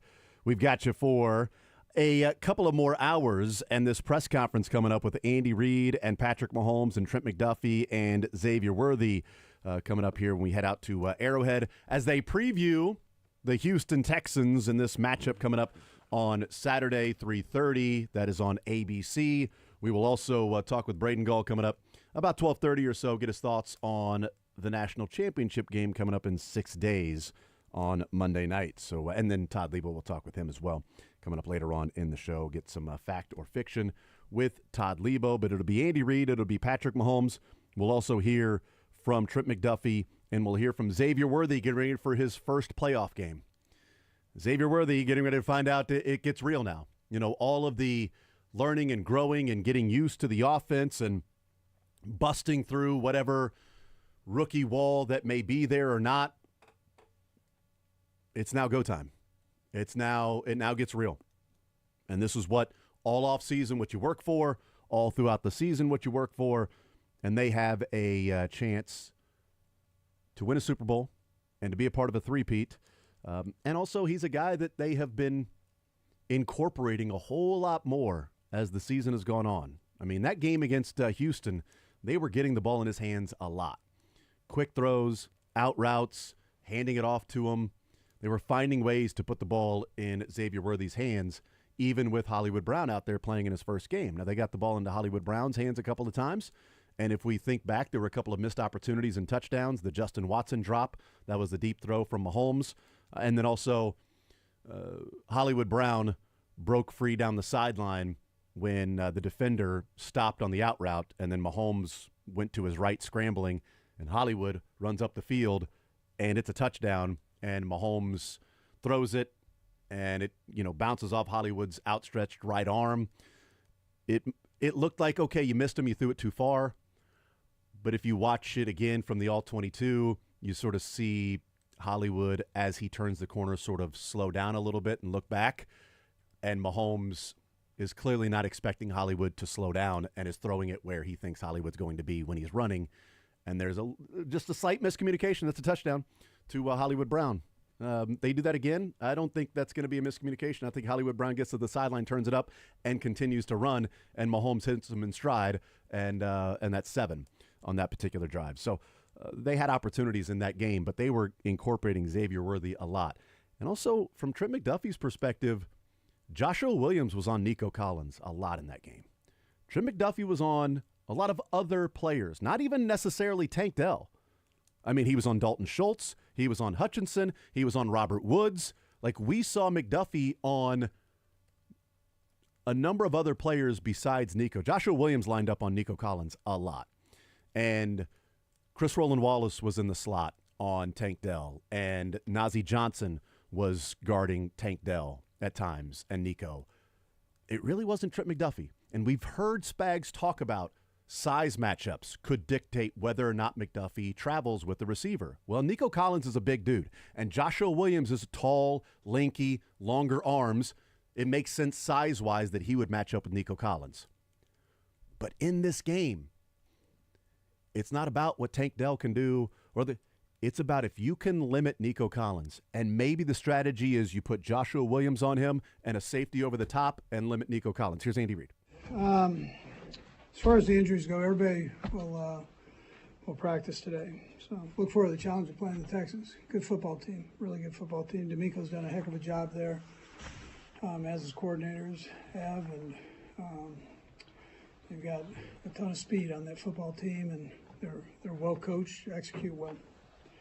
So that time's yours. Coach, this has been, I guess, kind of a weird time for you guys to have had this much time off from some of these games. How have you kind of handled that, and what do you feel when you see the guys here, like their willingness to get out and work and all that? Yeah, sure. They've got good attitude, players. They were in last week and did a nice job with that. And even on the days off, a lot of them came in. So, but want to make sure we gave them a little time for recovery. But they're excited to go. They know they're playing a good football team. So they're excited. What do you remember about that divisional round game against the Texans back in 2019 and being down 24-0, and what was kind of going through your mind at that point? Yeah, we didn't start off very well, that's for sure. And they were playing well. I was proud of our guys for kind of regathering together, and coaches and players, and trusting each other enough to come back. And we were able to do that. But first half went very good. Coach, from the AFC, the ultimate destination is New Orleans, and of course that's where the Chiefs won the first Super Bowl, and Hank Stram had the navy blue blazer at that time. How much, when you broke out the navy blue blazer at the Super Bowl last year, how much do those traditional things mean to you? Yeah, listen, I've got to give credit to Brett Veach on that. He set it up. We've worn it a couple times. Wore the red one too. Didn't have a lot of success with that one, but I love the history of the game. Obviously, there was a ton of history here, so I love that part of it. Kind of grew up. I was a big Mike Garrett fan, so I followed the Chiefs, and those were special years for sure. Andy, given just your love of the history of the game, is there any part of you that allows yourself the appreciation for what you're trying to accomplish this postseason? Yeah, you don't ever, Sam. You don't ever go there. I mean, you're kind of tunneled in here, just trying to find another play that possibly works, or another defensive play that works, or special teams guys are doing that part. And it's a weird dynamic that way. You don't ever look at that stuff. You're just ingrained in trying to make sure you get communicated and see enough tape, but communicate with the players and teach them and so on. Yeah. Were you purposeful with the players in that way too, to ensure that they had that mindset, whether it was back in OTAs or whenever it might have been? Yeah, I haven't heard them say much about it. So I'm sure if I would have heard something that I felt like they were looking ahead or whatever, I'd remind them. But there hasn't been any need to do that. They've been pretty focused in all year. I mean, they know how I roll. I mean, they're run all the time, so I don't ever go there. Yeah. Coach, we know that Jalen Watson did a good job getting himself ahead of schedule. What's your optimism level for his potential return? Yeah, I kind of want to see this week, see how he does. But what I've seen so far, it's been good. He's in good shape, and I'm not telling you he can play a whole game, but he sure, I think he has a chance of playing. Yeah, we'll see. Andy, what catches your eye most about the Texans' defense, especially how they contain Herbert? Yeah, I mean, the first thing that jumps out at you is speed. That front can run. We didn't have a chance to play against Zero last year, or last time we played him a couple weeks back. And he's fast also as a linebacker, and he's kind of their main play caller there. So, but he can, the speed of the D line, the linebackers just jump out at you. And they're real good. The hands of the secondary, those guys, they catch the ball. You don't see a lot of bobbles or drops or that. If you're presenting it close, they can go up and snag it. Coach, I know that you preach all the time, cleaning things up and all that. You guys have done a great turnovers and all that stuff up. I know there's different things you can do to hopefully have that continue, but sometimes on things like that, is it just a little bit of luck? Ball bouncing your way or not bouncing your way, or is it something you feel like you really can control a certain amount of? Yeah, there's some of it you can. I mean, obviously, the ball's not round, right? So that thing bounces a little crazy sometimes. So those, you kind of go, all right, that happened.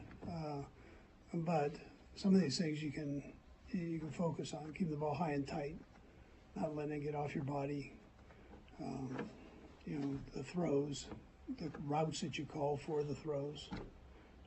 Those are all things that you have some control over. Blair?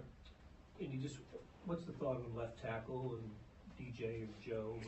Yeah, I'm gonna see how it goes this week. I'm gonna rotate them, and so it gives us some flexibility there. But I was happy with what Joe and Mike did in there. But I also liked what DJ did, and some of those snaps that he had, and there weren't a lot of them. the snaps that he had against Denver. When you say rotate, you mean rotate at practice, right? Yeah, in practice, yeah. And we'll just see. We'll see how it goes. Coach, Patrick has a new addition to his family. You watched him from number 1 to now number 3.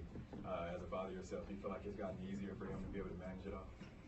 Yeah, I think he does great with it. You know, he came in as Patrick 2 p.m. Now he's Patrick 3 p.m. So he's got. Once you have 3, 4 and 5 are easy. That's what I told him. So that was you've made 3. You add a couple more. We'll talk. Yeah, true. Andy, we're talking Xavier in a little bit. Just with all rookies in general, just wonder the process of knowing that they're going to struggle at times over the course of the season, but allowing them to play through that.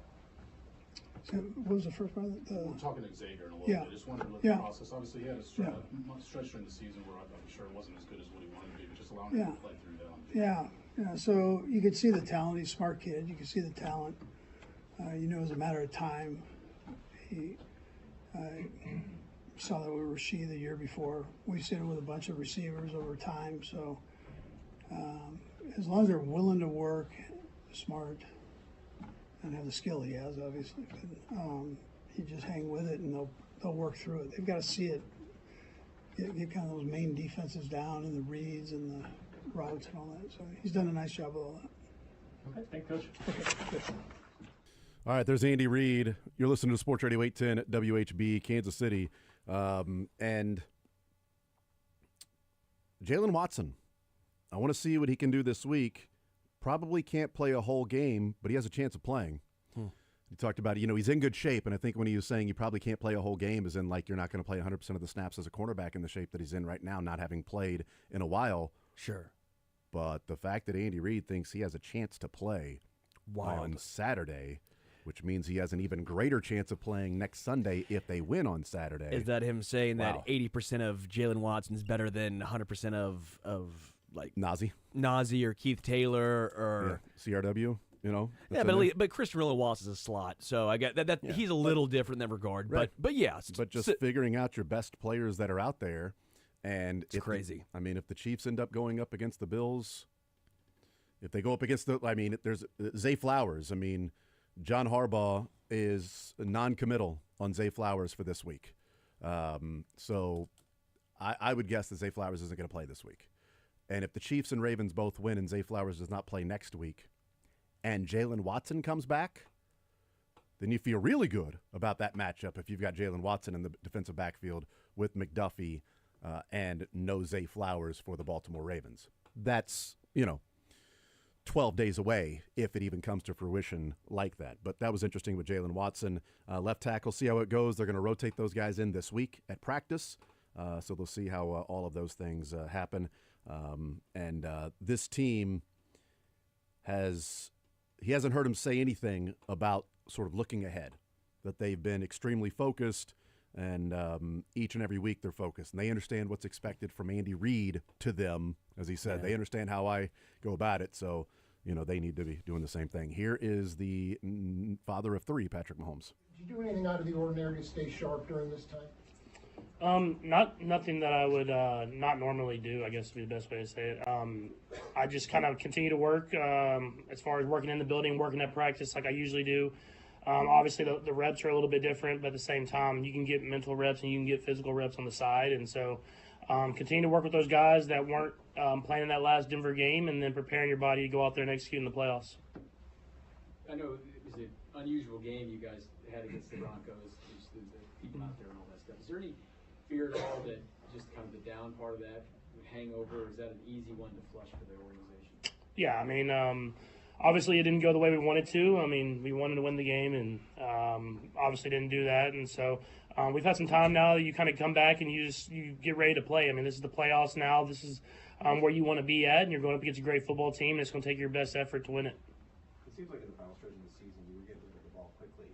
How much of that was an emphasis, and how much do you want to carry that maybe potentially into the playoffs? Yeah, I think just going up against great defenses, you got to get the ball out of your hand and let guys make plays. And we have a lot of talented guys that can make plays after the catch. And so get the ball out of my hand, let the guys make a positive play and then move on to the next one. I mean, that's what you do in the playoffs. What did you see from the Texans in that win against the Chargers?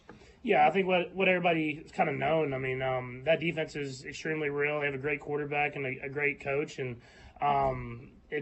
we knew when we played them this last time it was a hard-fought game, and they get after the quarterback really well. They have really good secondary players, and the linebackers fly around. So it'll be a great challenge for us, and we'll have to play our best football. Patrick, you guys played the Texans, obviously, in the first game on your first Super Bowl run. What do you remember just about that day, other than that you got down? Yeah, no, it was just a big momentum swing, I think, for us. I mean, obviously, it was the second time I'd played in the playoffs, and getting down like that, things could have went south really fast, but I was proud of the resilience of the guys, and that kind of carried us throughout that entire playoff run, is that we just had no doubts that we were going to find a way to win, and that was a really good football team, and we were able to come back and beat that team, and it kind of sprung us through that the rest of the playoffs to get that Super Bowl win. Are there ways that you noticed that the energy during that game, or being able to shift a game like that, has kind of carried you even through future postseasons, or that you can draw on that sort of experience? Yeah, I think just being down that many points and being able to come back and win, it tells you that the game's not over. You just got to take it one play at a time, and so that's kind of put us in situations in my career where we've been down points and we've been able to kind of bounce back and not try to make it all happen with one play. Just go one play at a time, do what you're supposed to do, and then let the game kind of come to us. On the topic of Xavier, just how challenging is that initial playoff game for a rookie, and then what makes him, in your mind, ready for that? Yeah, I think just the steady progression he's made all year long. I mean, obviously adrenaline's going to be flowing, and you're going to be, I guess, a little nervous or whatever that is. But once you get on the football field, you just play. And I think that's something that he's done great this entire season. He's played in a lot of big games. He's done a lot of productive things, and I expect him to do the same things as we get to the playoffs. You obviously things are going well here. I know you're trying to go 1-0. You're not trying to three-peat. You are, but not today. Right? Do you think at all ever like what this run it means 20 years down the road for this city? I mean, like you grew up in not right in the Metroplex, but like what those 90s teams mean to Dallas and all that, what the Pittsburgh teams mean to Pittsburgh, what you guys have done in this last little run here. Yeah, I think it's an exciting time in the city. I think just with all the different teams and how they're performing, and obviously this has been a fun run that we've had with the Chiefs, but I think every year is special. So, I mean, obviously you want to win 3 in a row, but building those memories with the guys and with the community every single year is special. And when I look back at all the different Super Bowls that we've won, I look back at special moments that we've had and special games that we've had. And so we'll try to do that the same this year. I mean, it's been a fun run up to this point, but we want to get to that ultimate goal, but we know it's going to be challenging, so we have to just really focus in on the day and how we can get better and try to win the game and win the practice so that we're prepared for the game. Well, congratulations, and what have the last couple of days been like for you?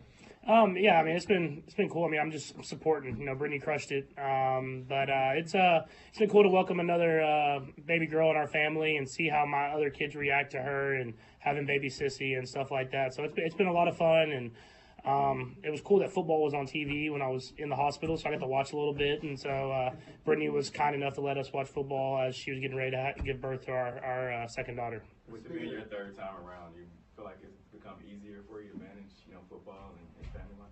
I mean, I don't even want to say that because it's Brittany's doing everything, so I'm just trying to be supportive. So no, it was cool that we got the bye, just because you can kind of really focus in on just being at the hospital, being in the moment, and it's a special moment that I know a lot of dads and moms have experienced, and you don't forget about that stuff. So I was glad I was able to be there and support in the best way I can. I think you had told us that 3 was enough. The coach was just saying 4 and 5 are easier. Nah, I mean, I'm good with 3 for right now. So we'll see down the line maybe, but my goal was always 3. So we've had 3, and we'll stick there for a while and see if we need to come back and get another one later on. Patrick, last year Travis really, after he rested, played well throughout the postseason. Just as you've seen him throughout the years, what does playoff football mean to Travis?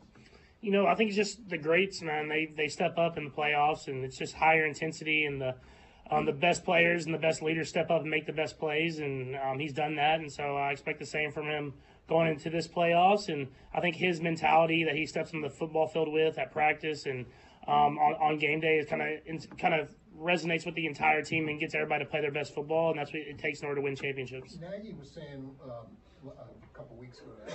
He thought Travis, of all the guys who got to sit out the last game last year, Travis was maybe the one who benefited the most. Did you see that with him? How he came back for the Miami game? Yeah, I think that, and I think it meant a lot to the team that he put the team above himself in that moment. I mean, he obviously could have got 1,000 yards pretty quickly there, and all of us wanted him to get 1,000 yards, and he said that's not my goal. My goal is to win a Super Bowl, and I think guys took that and they ran with it, and then obviously he stepped up his play and made a lot of big time plays, and it worked out all for the best. What did that mean to you? I think, I still wanted him to get it, to be honest with you. But I think it inspired the team, and I think he kind of has that the heart of a champion, and I think that inspires everybody. And so when your leaders and your Hall of Fame guys are doing that, I think everybody knows that they got to put it all on the line. Patrick, you mentioned that Xavier, you saw his steady progression throughout the year. That Bills game, it seemed like to us that it was the game where he started playing at a faster level. Just wonder what sort of stuff, maybe out here at the practice field, did you see that kind of prompted that? If you agree that was a kind of a game. Yeah, I think that was for sure. I think just he just let it go and just played. I think the offense started coming to him better, and he had been open early in the year. I think for me, it's just the more and more reps we got, I started hitting him on some of those passes, and he's a smart kid. He works extremely hard, and usually when you do that and you're that talented, good things happen. And so you just stay with the process, and he's done that, and that's why he's gotten better and better as the years went on. Going back to being a girl dad real quick, I know you've been a supporter of girls flag football, and there's a chance Missouri will make it a high school sport this year. I mean, what would your thoughts be? What would that mean, thinking about maybe Sterling and Golden getting to play?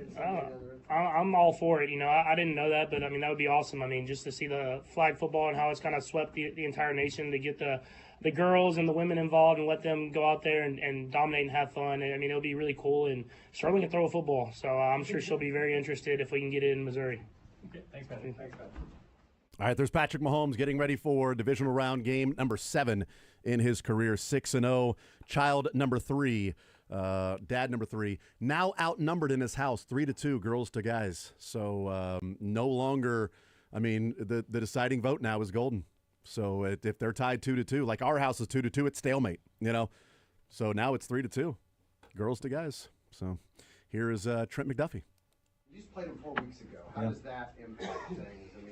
You've got fresh tape, but they could always gives them a chance to throw some wrinkles at you too, right? Yeah, no, definitely. Kind of like you said, being able to just retain the information. We just played them, kind of know what they're about, know how they play, their play style and stuff. But it's the playoffs. So when you come in the playoffs, a team's going to give you their best. They're going to give you some new plays. Not just going to run the same mundane things they were playing. Last time we played them, it was the whole 3 games in 10 days. So I'm sure they had to simplify it a little bit. But yeah, coming into this, we know they're going to give us their best shot. Especially, we beat them last time, kind of coming with a chip on the shoulder, coming off a good win last week. So we definitely got to be ready for them. Trent, naturally, I feel like you'll be up against Nico quite a bit. Just what kind of challenge does he offer? Yeah, I kind of was saying this earlier. I love going against players like this who I call him a complete receiver. He's big, he's physical, he's fast, good hands. His connection with CJ, you can tell, is at an all-time high. They're kind of clicking on all cylinders, and he's their number 1 receiver. And that's really why you want to play this game. Go against the best competition and a game that means a lot in the playoffs. So excited to go against him. Know what he's going to come to this game with, and ready to go compete.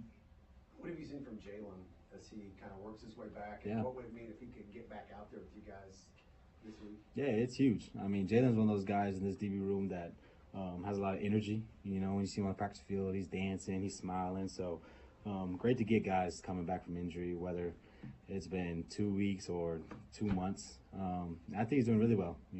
I think he's able to move around very well. You can tell that he's still retained the information. He's going out there, and it doesn't really look like he's coming off an injury. He's still going to have to get his football shape back. But as far as just everything I've seen, he's looking really good, and I think he's done a great job at just his recovery and getting back right. What does he bring maybe to that group? Everybody has their different strengths, weaknesses. What's you mentioned the energy, but is there anything else Jalen specifically brings to the field for you guys? He's a vet. You know what I mean? He's one of those guys that has been in the system for 3 years, has played in all the big games, has made his plays, and he's someone that I know the coaches and everybody around here trust a lot out there. One of those guys that can come back in and have a physical advantage, his length, his size, really good in man coverage, and some of that I think we just been missing as far as just the DB room as DBs. You know what I mean? I love whenever we get guys to come back and they kind of been away from a little bit because they're able to see things we don't see. They're able to see how this defense looked on the outside, and someone to come in and bring their input to the game and say, you know what, let's go out there and win this game. Trev, what's it like covering Xavier in practice now against maybe what it was during training camp? Yeah, man, you can tell his confidence is up. You know what I mean? You give somebody a full year in this system, in the league, they're always going to get better. You know what I mean? His routes have become crisper. You can tell in the game plan they're kind of finding him a little more routes he can run instead of just going vertical, getting some more of the short game, getting a few jet sweeps kind of like McCoy used to get. And someone I've just been a fan of, just his play on the field, off the field, and someone I'm really excited just to see what he's going to do. I think he's a threat, he's a factor, and someone I know Pat really loves. How can you tell he's more confident? What leads you to say that? I mean, you just look at how he's out there on the field. Where he's lining up within our offensive game plan, the amount of looks that Pat's giving him, the plays he's able to make, the catches he's able to make, and you can just tell that he's someone that wants to be that person. He wants to be the number one. He wants the ball. And when you have someone like that, I think that can be a real threat. What does it mean to you now be acknowledged as a two-time All-Pro? I mean, it's cool. You know what I mean? I'm not really someone to hang my head or kind of come to the season wanting all these personal goals. Anytime I get them, I always say I'm thankful, and everybody who got it, I think they definitely should have got it. But really, my goals and my focus is really more on the team and what we can do there. So, yeah, great that I got it, but moving forward. You had Couple more. You guys had 2 picks against CJ in that first game. The first one's really stopped the drive. And in the playoffs, you're seeing turnovers between two good teams, and that decides it. Can you talk about the importance of that for you guys? Huge, especially as a defender and what the defense always talks about. Anytime you get a turnover is great. I think that getting the two turnovers last time we played them was huge. Not only for momentum, not only for energy, but, I mean, you talk about taking points off the board. That's huge. Giving the ball back to Pat Mahomes, knowing what our offense can do. And especially going into these playoffs, I think it becomes even more of a thing. Winning that turnover battle and making sure that you're taking as less risk and getting the best field advantage possible for our offense is what you want to do. Last one, anyone? Thanks, Trent. Cool. Appreciate it. All right, there you go. There's Trent McDuffie. We'll hear from Xavier Worthy coming up in just a little bit. Nico Collins, he's the number one complete receiver. Connection with CJ is high. And that's why you play is to go up against the best. So maybe he is going to be matched up with Nico Collins this go around. Maybe that's why he wasn't matched up with Nico the previous time, is because there was a chance that the Chiefs thought they would see Nico and the Texans in the playoffs. And so we don't need to put McDuffie on Nico. We could put Josh Williams on Nico Collins, do some other things, and then we see him in the postseason. Well, then we can have McDuffie on Nico. We can do some other things. But without Tank Dell, that does change things. Yeah, what was the split? I'd love to know, because you had the numbers, but what was it? I wonder if there's a split before and after. I didn't track just the numbers. It was just watching the game. When I rewatched it on Sunday night, when I knew who the Chiefs were playing, and it was the quick game, and I'm looking at it and like, not on Nico. Josh Williams is there. He's in the slot. McDuffie's on Hutchinson. McDuffie's on Robert Woods. Yeah. Nico's out there. It was just like he's in the slot. CRW's on him. Najee Johnson is on him. At times it was like anybody but McDuffie was guarding Nico. Were they doubling and then McDuffie on the second best, or was it? McDuffie was on Dalton Schultz a number of times too. Like on that the touchdown. McDuffie was guarding Dalton Schultz one-on-one on that touchdown when Schultz tossed him to the side. So McDuffie was being moved around, and I do wonder if, like Nico, you put Joshua Williams and a safety over there, and you let McDuffie do some other things with, okay, Robert Woods ain't going to get us. Yep. Nazi can be on John Mechie because he also isn't fast. So you can take care of that there and then figure out. Or they put McDuffie on Dalton Schultz and say, somebody else can deal with Robert Woods. We'll put McDuffie on Dalton Schultz. I don't know what they'll end up doing. I love the method of letting your best corner go up against a wide receiver 2, while then you put your CB2 and safety help on the other guy. It's Belichick. Yeah, I've loved that Belichick. I've always thought that I wished more teams would do that. It seems so smart. That's what he did to Tyreek Hill for years. Yeah. What I would watch for in this game is the Houston Texans coming out and faking a wide receiver screen, a quick throw down the line of scrimmage, because they ran 4 of those, and they Throw were it to all Kenny Stills or Hutchinson. Hutchinson. Kenny Stills. Kenny No, but the Kenny Stills, they caught that long touchdown to get things started. Heard in a while, yeah. But they ran that thing 4 times, and all 4 times it was negative yards because the Chiefs defender beat the block and then tackled Nico Collins. I think might have been all 4. And so it was negative plays. Look for them to fake that and have the guy who's blocking just start running down the field. Here's Xavier Worthy. Playoff game of your career. Man, just treating it like every other game. I got a lot of vets in the room, so they kind of just make it easy on me. Just take it week by week and treat it like a regular game. Think you'll be more nervous for this one than a normal game? Nah, I'll be all right. Talking with Trent, he was very impressed with the way your route tree has kind of expanded. How have you felt like you've developed that as the years gone on? I feel like just understanding the game more, being around guys that's been around and did it against good corners. So getting it from them and understanding their knowledge how to do it just helped me evolve as a player. Is there a veteran who helped you the most, and just how so? D-Hop, he's really route savvy, played in the league for a long time and understands it. Also, Hollywood Brown, a guy kind of similar to me, small in frame, so telling me how to run routes against guys, bigger guys, smaller guys, it helped a lot. Specifically, what kind of advice did they have for you? They just gave me techniques. I can't really tell you the advice; it'll give away my tricks. But yeah, they just gave me little techniques on how to beat certain coverages and stuff. How about just confidence from week 1 to now? I feel like I've always had the confidence. It's just more of understanding the game.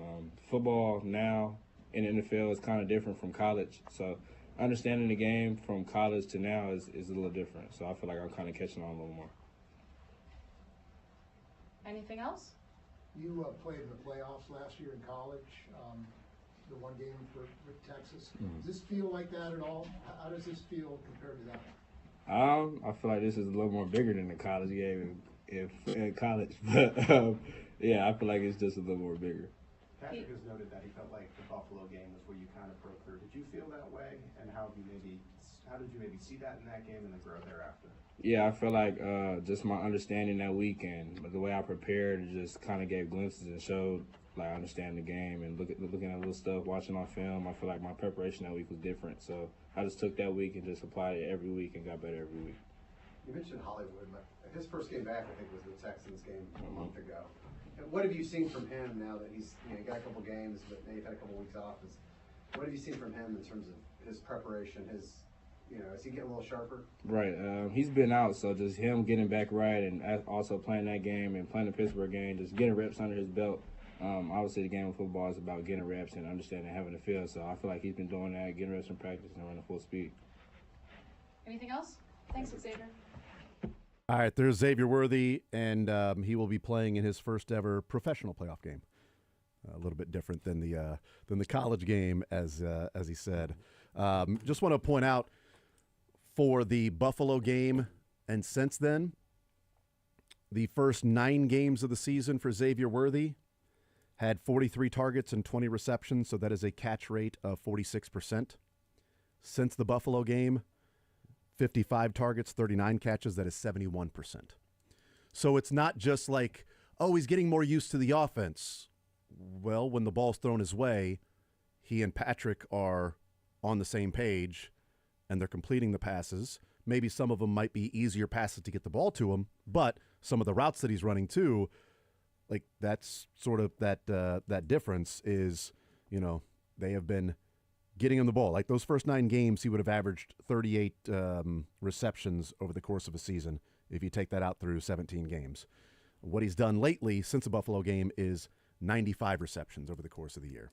And again, in a 71% catch rate. Elite. Yeah, so we'll take a time out. We'll see if that continues against this Texans team. Remember, he almost had that awesome touchdown in the end zone over Stingley when he got one foot down, and then his left foot was coming down, and it kicked the leg of Stingley, and then it lands out of bounds. But he caught it securely, didn't bobble it, went up and got it over Stingley, didn't get the second foot down. But, man, you just feel like he's close. He's close to busting a big one and breaking a game open. And hopefully that happens over the next 3 weeks. That'd be pretty cool. We'll take a time out to come back, and we will talk some college football. We will hang out with Braden Gall. We'll get his thoughts on that Ohio State and Notre Dame matchup. More Zone next. You're in the Zone on Sports Radio 810 WHB.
About 5-6 minutes from now, short segment here, catching up on some breaks before we have our longer conversation with Braden. Todd Lebo will join us in the 1 o'clock hour with some fact or fiction. Fact. A lot of talk about Xavier Worthy today since he was at the podium talking. And also a quick look back to that 2019 game where the Chiefs and Texans matched up in the divisional round. And really, you can make a strong case that that was the game that catapulted the Chiefs and gave them their layers of armor to be trailing in games and still find ways to come back and win. Because down 24-0, one play at a time, keep it locked in, anything can happen, and they go and win. Down 10 points, down 10 points in the Super Bowl as well. Like all three of those games, they trailed by at least 10 points, and they won all of them. I remember exactly where I was when they went down 24 because I was so nervous and so upset. I go, here we go again.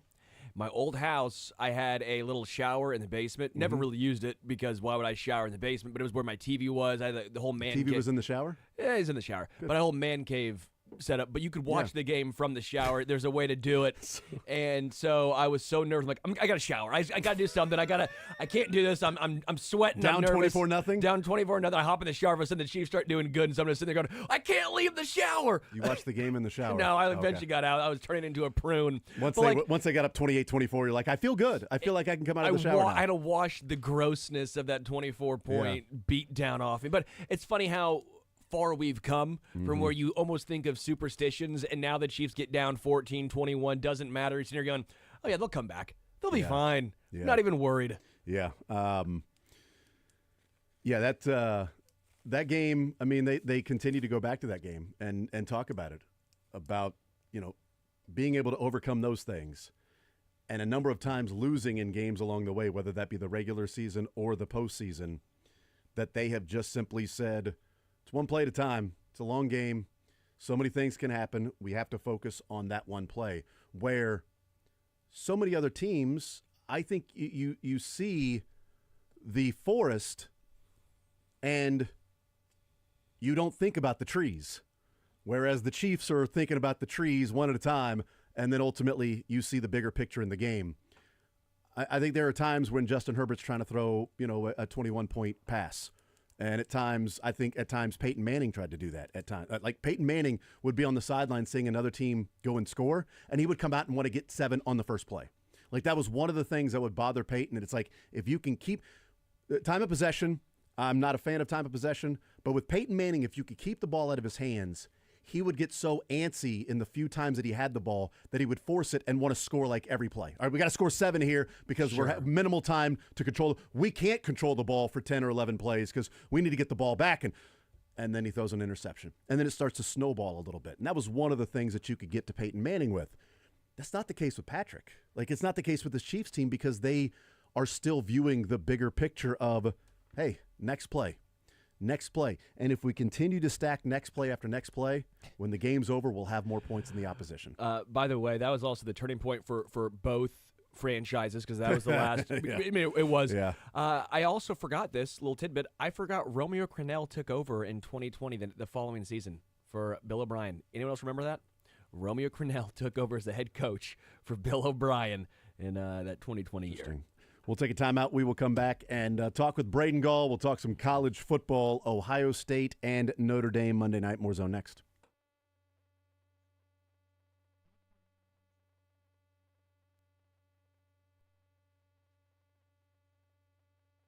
Jack Johnson here for my friends at Rubeck Fine Jewelry. Rubeck.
time to catch up with our college football insider, Braden Gall. Nobody cares. Now, In the Zone with Jason Anderson on Sports Radio 810 WHP.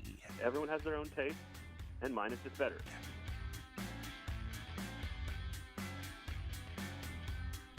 All right, we continue right here on Sports Radio 810 WHB. Todd Lebo joins us in the 1 o'clock hour, heading back from Chiefs press conferences. Heard from Andy Reid, Patrick Mahomes, heard from Xavier Worthy and Trent McDuffie. We'll see if Trent McDuffie travels with Nico Collins on Saturday. Did not do that the first matchup a month ago, but we'll see if that's the case on Saturday. We know that a couple of days after the Chiefs and Texans, they play. It's the national championship game with Ohio State and Notre Dame. Joining us now to talk some college football, it is Braden Gall, owner of the 440 Sports Podcast Network, Athlon Sports, and ESPN Radio, joining us here in the Zone on a Tuesday. Braden, how are you, sir?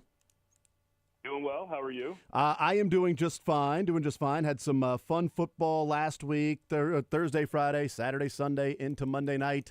The college games were good, which was good. And then, a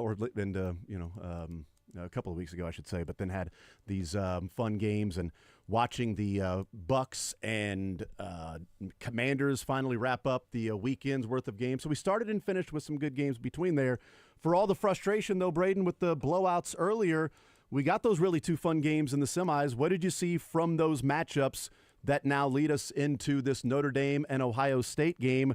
You thought Ohio State, you thought Notre Dame, and that's exactly what we got. Yes. I'm tapping out. I have no more predictions the rest of the year. I'm done. Nailed it. So there's so much to discuss about sort of the format and how it works, and did it do its job, and so much stuff. And so I think one of the more important questions to ask, sort of how we got the games that we got, right? Because you can't legislate.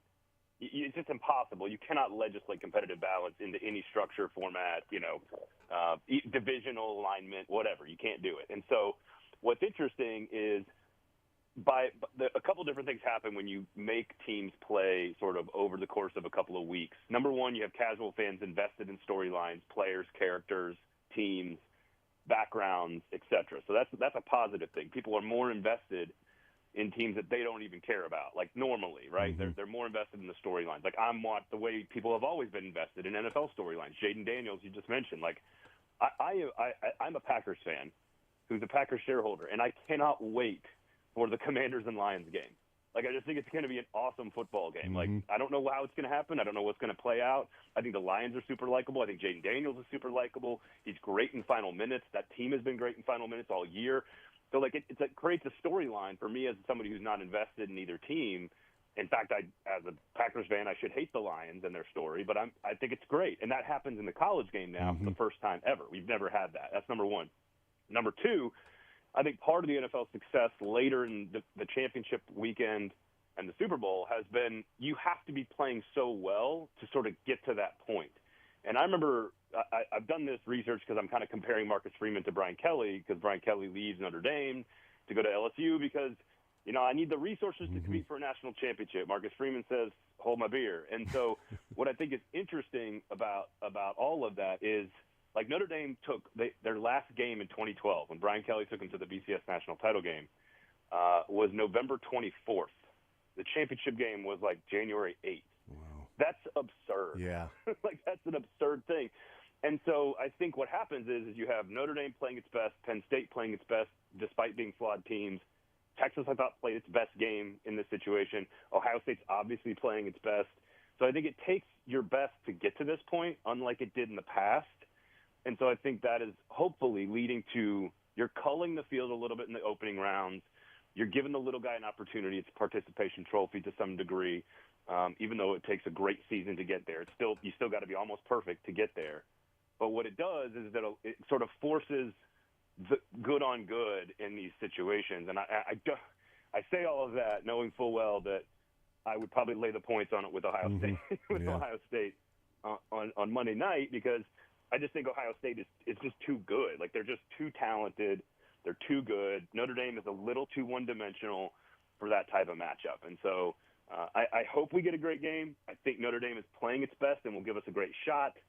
They just might be running into a buzzsaw. But that's why I believe we got really good quarterfinals and really good semifinals. Do you think as the years advance, Braden Gall's our guest, and it's only 1 year to be able to look at this, but as the years advance, we'll see more diversity in teams, and I know we got Ohio State and Notre Dame this year, so I get that with a couple of blue bloods, but for so long it was the BCS National Championship was the SEC versus which team? Which team from the SEC will play which team from every other conference in America is sort of what it felt like for so many years.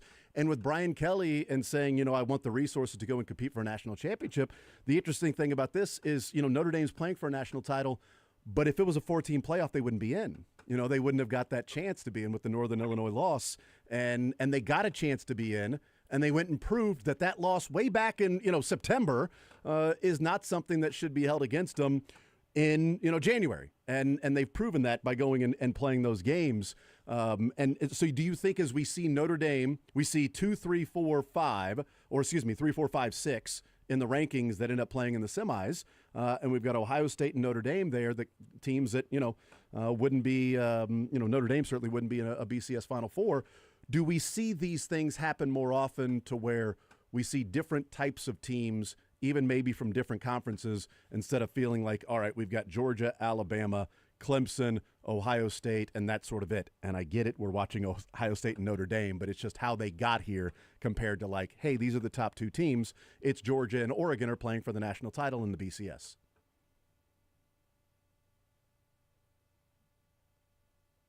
I agree. Yeah. No, that's a good point. Oh, stop it. No, it's you're the best. No, you are.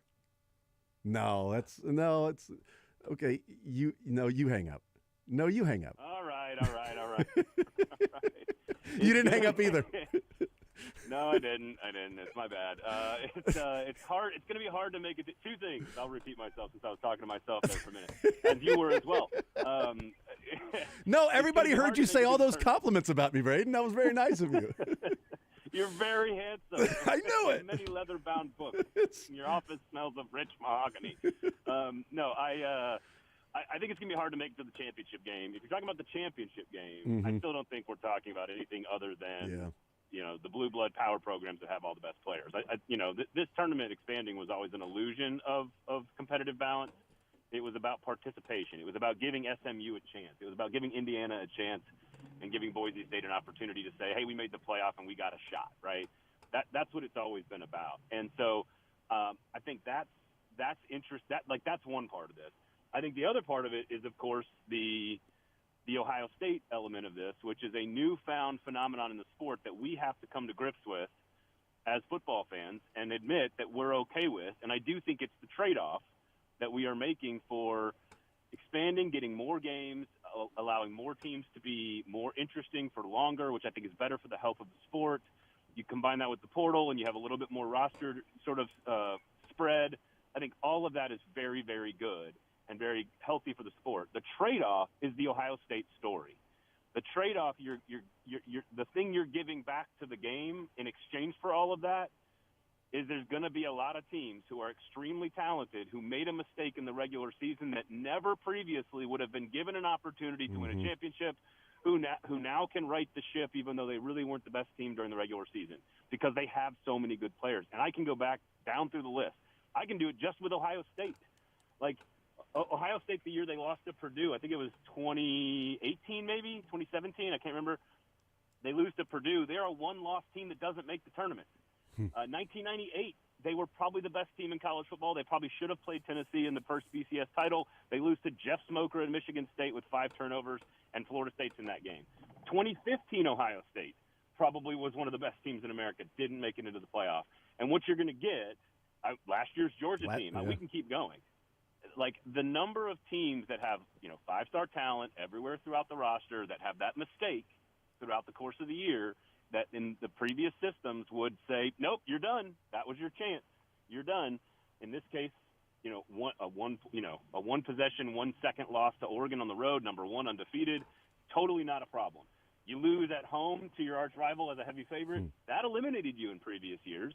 And so we have to acknowledge that sometimes, and this is something we've had, arguments about on message boards and sports talk shows forever in college football circles, which is just because that team lost doesn't mean they're not better than that other team. Yeah. Because they've got elite NFL players everywhere, and that team that made those mistakes was always previously eliminated because of those mistakes.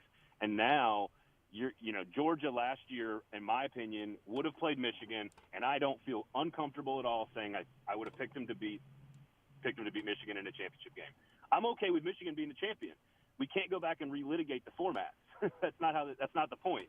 We have to accept the fact that this is now going to be, I think, a much more common story than we realize in the playoff, in the scheme of like perfect Oregon has perfect season. In previous two formats, first of all, would have been into the championship game already, and then the second 4-team playoff would have all he needed to do is win one game to get there, and now you got to play, a blue chip ratio 90% Ohio State team that on paper is going to be the most talented team to ever win the national championship. Like their blue chip ratio is higher than anybody else that's won a title like in the last 15 years. So it's we have to be used to that story now happening in our game. And I'm okay with that because of the trade-off we're making, which is, parity and balance and interest and health and all that stuff. Well, we can even go back to last year because, you had 11-0 versus 11-0 Michigan and Ohio State playing in that final week, and it's a 30-24 game. I mean, with 4 minutes to go in the game, it's 27-24. I mean, Ohio State's got the ball at one point down 3 at Michigan, and Michigan ends up winning the game, and they go on and win a national title. Ohio State doesn't make the 14 playoff, whereas an 11-1 Ohio State team last year would have been in a 12-team playoff, and now we see them in this spot that they're at right now. And Notre Dame, sort of the same thing. And in years past, we wouldn't see these two teams playing. Braden Gall is our guest. One of the things that is interesting, too, to me is you've got two teams with first-year quarterbacks from the transfer portal, first year with their programs, Riley Leonard from Duke and Will Howard from K-State. And, the talk of is where's Riley Leonard going to go? Where's Will Howard going to go? And Riley Leonard ends up at Duke. Will Howard then ends up at Ohio State.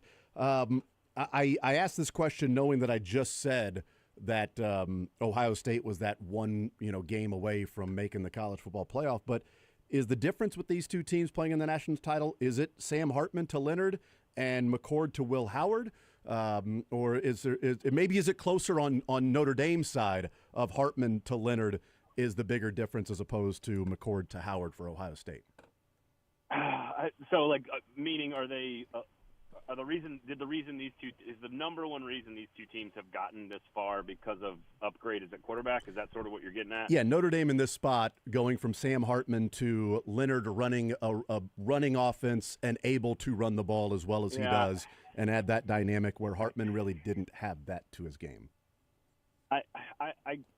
I don't think Will Howard is significantly better than Kyle McCord. I think Kyle McCord is the better passer of the quarterback, honestly. I thought he got a raw deal. I do think Riley Leonard is better than Sam Hartman, but not by enough to say this is the reason they're there. Yeah. I think I think that Ohio State's, they went out and spent $20 million on talent, and they got the best safety in America and one of the best running backs in America, and they didn't even start the guy that they got at running back because they have NFL players. I mean, their front. They're one of the issues Notre Dame's going to have on their front offensive line. They're one of the better offensive lines that wants to run the football. One of their bigger problems in this game is going to be the future NFL players. Sawyer, JTT, Williams, they. Caleb Downs, player maybe in the entire country. He's unbelievable. They are so filthy loaded. Ohio State is there because they're loaded, and I really take sort of I think it's kind of silly that everyone's. I know why it happens, of course, social media, etc. But one of the things that comes up that kind of frustrates me about Ohio State is this conversation and narrative around which one's going to show up? I'm like, well. They played 15 games. 14 times they showed up and were the best team, maybe the most talented team in America. They were preseason number one for a reason. Their only loss was against number one undefeated. We can go down the list. They have been almost elite almost every game other than the one where, they get in their own heads and soil themselves because they're playing against a team from Michigan and it does weird things to your brain in Ohio. That's just, to me, that's a total anomaly.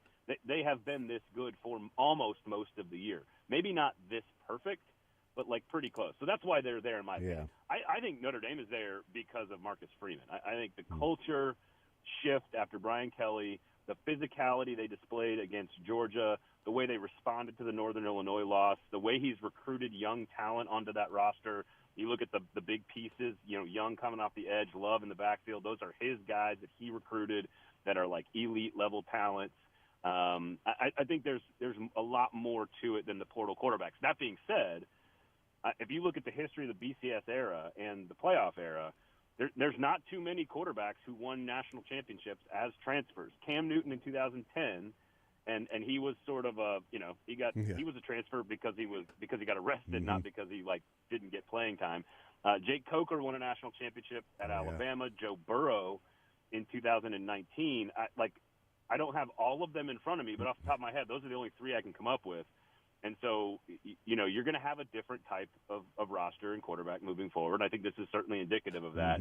I don't think that these two got to the national championship game because of those swaps at quarterback. I think it's a part of it. I don't think it's the reason. Okay, so we're up against the top of the hour, so I've got 3 questions to ask you, sort of rapid fire. Marcus Freeman in Ohio State, that sort of storyline's been played up. I don't buy into it. I mean, I know he played there and he's got that history. But my question would be, real quick, if Jim Tressel was on the other sideline, would that affect Marcus Freeman if he's coaching in this national championship game and it's that Ohio State playing? Because he played for him? Because he still calls Tressel his coach. He still says coach. He still says he's my coach. He looks up to him, and it's his mentor and his sort of father figure outside of his own life. Yeah. I thought we're trying to be quick here, dude. No, Yep. I think Marcus Freeman uses every ounce of everything to motivate himself and his team. James Franklin called him handsome and had nice hair, and that's what he used to motivate his team. So I think anything to motivate your team this time of year. All right, who wins? Look, I'd love to see Notre Dame win this game. I think it would be a great story. That ain't happening. Buckeye. Yeah. All right. And last but not least, Dion in Dallas takes the job, or this is negotiation for a better deal at Colorado? Look. Based on my Twitter ratios last night, I am all for the Titans trading the number 1 pick as a media member in Nashville, Tennessee, to the Dallas Cowboys for Dak Prescott, some salary, a bunch of picks, and then the Cowboys can just have all the Sanders, and then the Titans can rebuild with a quarterback who even the Titans fan base are out of their mind to not take on their roster. I know the salary is the salary, and I know all this other stuff, but Dak Prescott wins football games, and you don't compare me to the almighty. You compare me to the alternative. There are no alternatives for the Tennessee Titans at quarterback right now. Take the guy who wins and gives you a chance to win, stockpile draft picks for the future, make Dallas pay for it, and then send them on up the Sanders River. Have a good time. I would love nothing more for that to happen. We'll see if that does happen. I doubt it, but we'll see if that happens. Braden Gall, owner of the 440 Sports Podcast Network, Athlon Sports, ESPN Radio. Braden, you're the man as always. Appreciate the conversation. Enjoy the game on Monday night, and we'll talk next Tuesday. Absolutely. It's never going to happen, but a guy can dream. Absolutely. There's Braden Gall. Man, that was my dating life in college right there. It's never going to happen, but a guy can dream. Why not? Anyway, but yeah, I've scoffed. Have I balked? I've sort of pushed back on the Marcus Freeman Ohio State storyline here. Oh, he played there, coached there.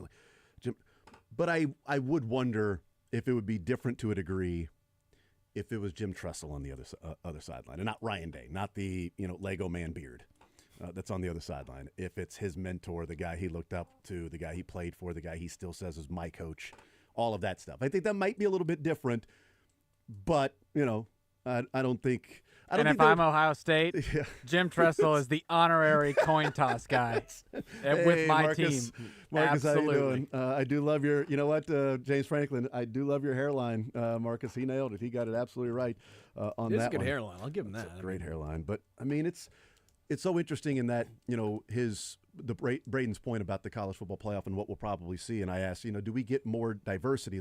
This is the number 5 and 6 team ranked in the college football selection committee that are playing for the national title. They wouldn't have been in the 14 playoff. Notre Dame wouldn't have been in. Ohio State wouldn't have been in. Ohio State was number 6. Notre Dame's number 5. Yeah, we're watching this happen, and it's like, okay, are we going to get more diversity rather than for a long time it was the winner of the SEC versus another conference's winner, like in the BCS national title game. That's what it was. And I agree with his point in that what we'll see is we've opened it up for more opportunity for the smaller schools, but we'll see teams that may have had a bad day on a bad day or picked the bad time to have a bad day, like Ohio State there at the end against Oregon, wouldn't have been in the 14 playoff. And against Michigan, certainly, how bad that day was against Michigan. They still got in the playoff.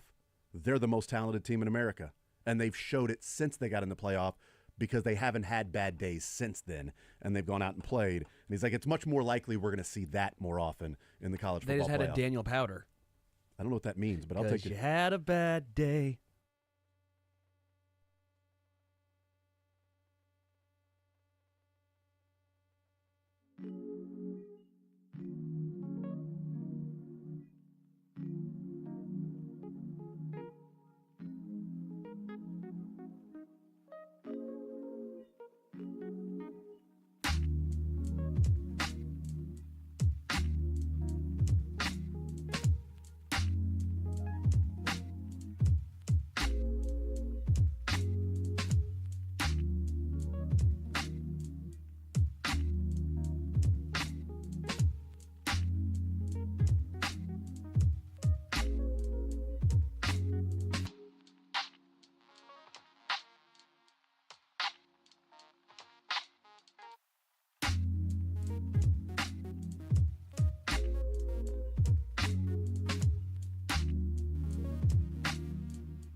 tons and tons of coverage for you. Friday night, Sterling's going to be on the air Friday night with a cool Chiefs show going on Friday night. We got certainly the Central Bank of the Midwest pregame show. We got postgame show, all right here on Sports Radio 810 WHB. And, of course, all of the NFL games with the 2 games on Sunday, including the most anticipated matchup, the Ravens and Bills on Sunday night. We'll take a timeout. We'll come back in the most anticipated matchup of Tuesdays. It's Fact or Fiction later on this hour with Todd Lebo, who joins us next.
in the next segment. Sure. Hello, Todd. Hello. Good morning. Oh, wait. Good Hello. afternoon. Good What is it? afternoon. Was it morning? Good afternoon? I'm not sure what time it is. Maybe tomorrow, respect. Don't really, We'll find out. Don't really have anything. He went but, to Bethany's fridge and just with stole that- a. That's my pudding.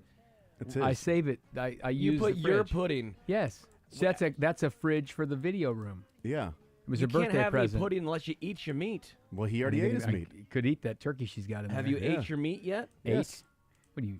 He Well, has that's what they eaten say. your meat? You sound He like has Shane. eaten. That's what Pink Floyd says. Yeah. So you If can't you don't eat your meat. meat, You can't yes. have any pudding. How can you have any Eat pudding if you don't eat your meat? They didn't say, how can you have any pudding if you didn't eat your meat? Well, I was trying to be as improper as possible because what Well, it you did sounds it. like. Whoa, ate your meat.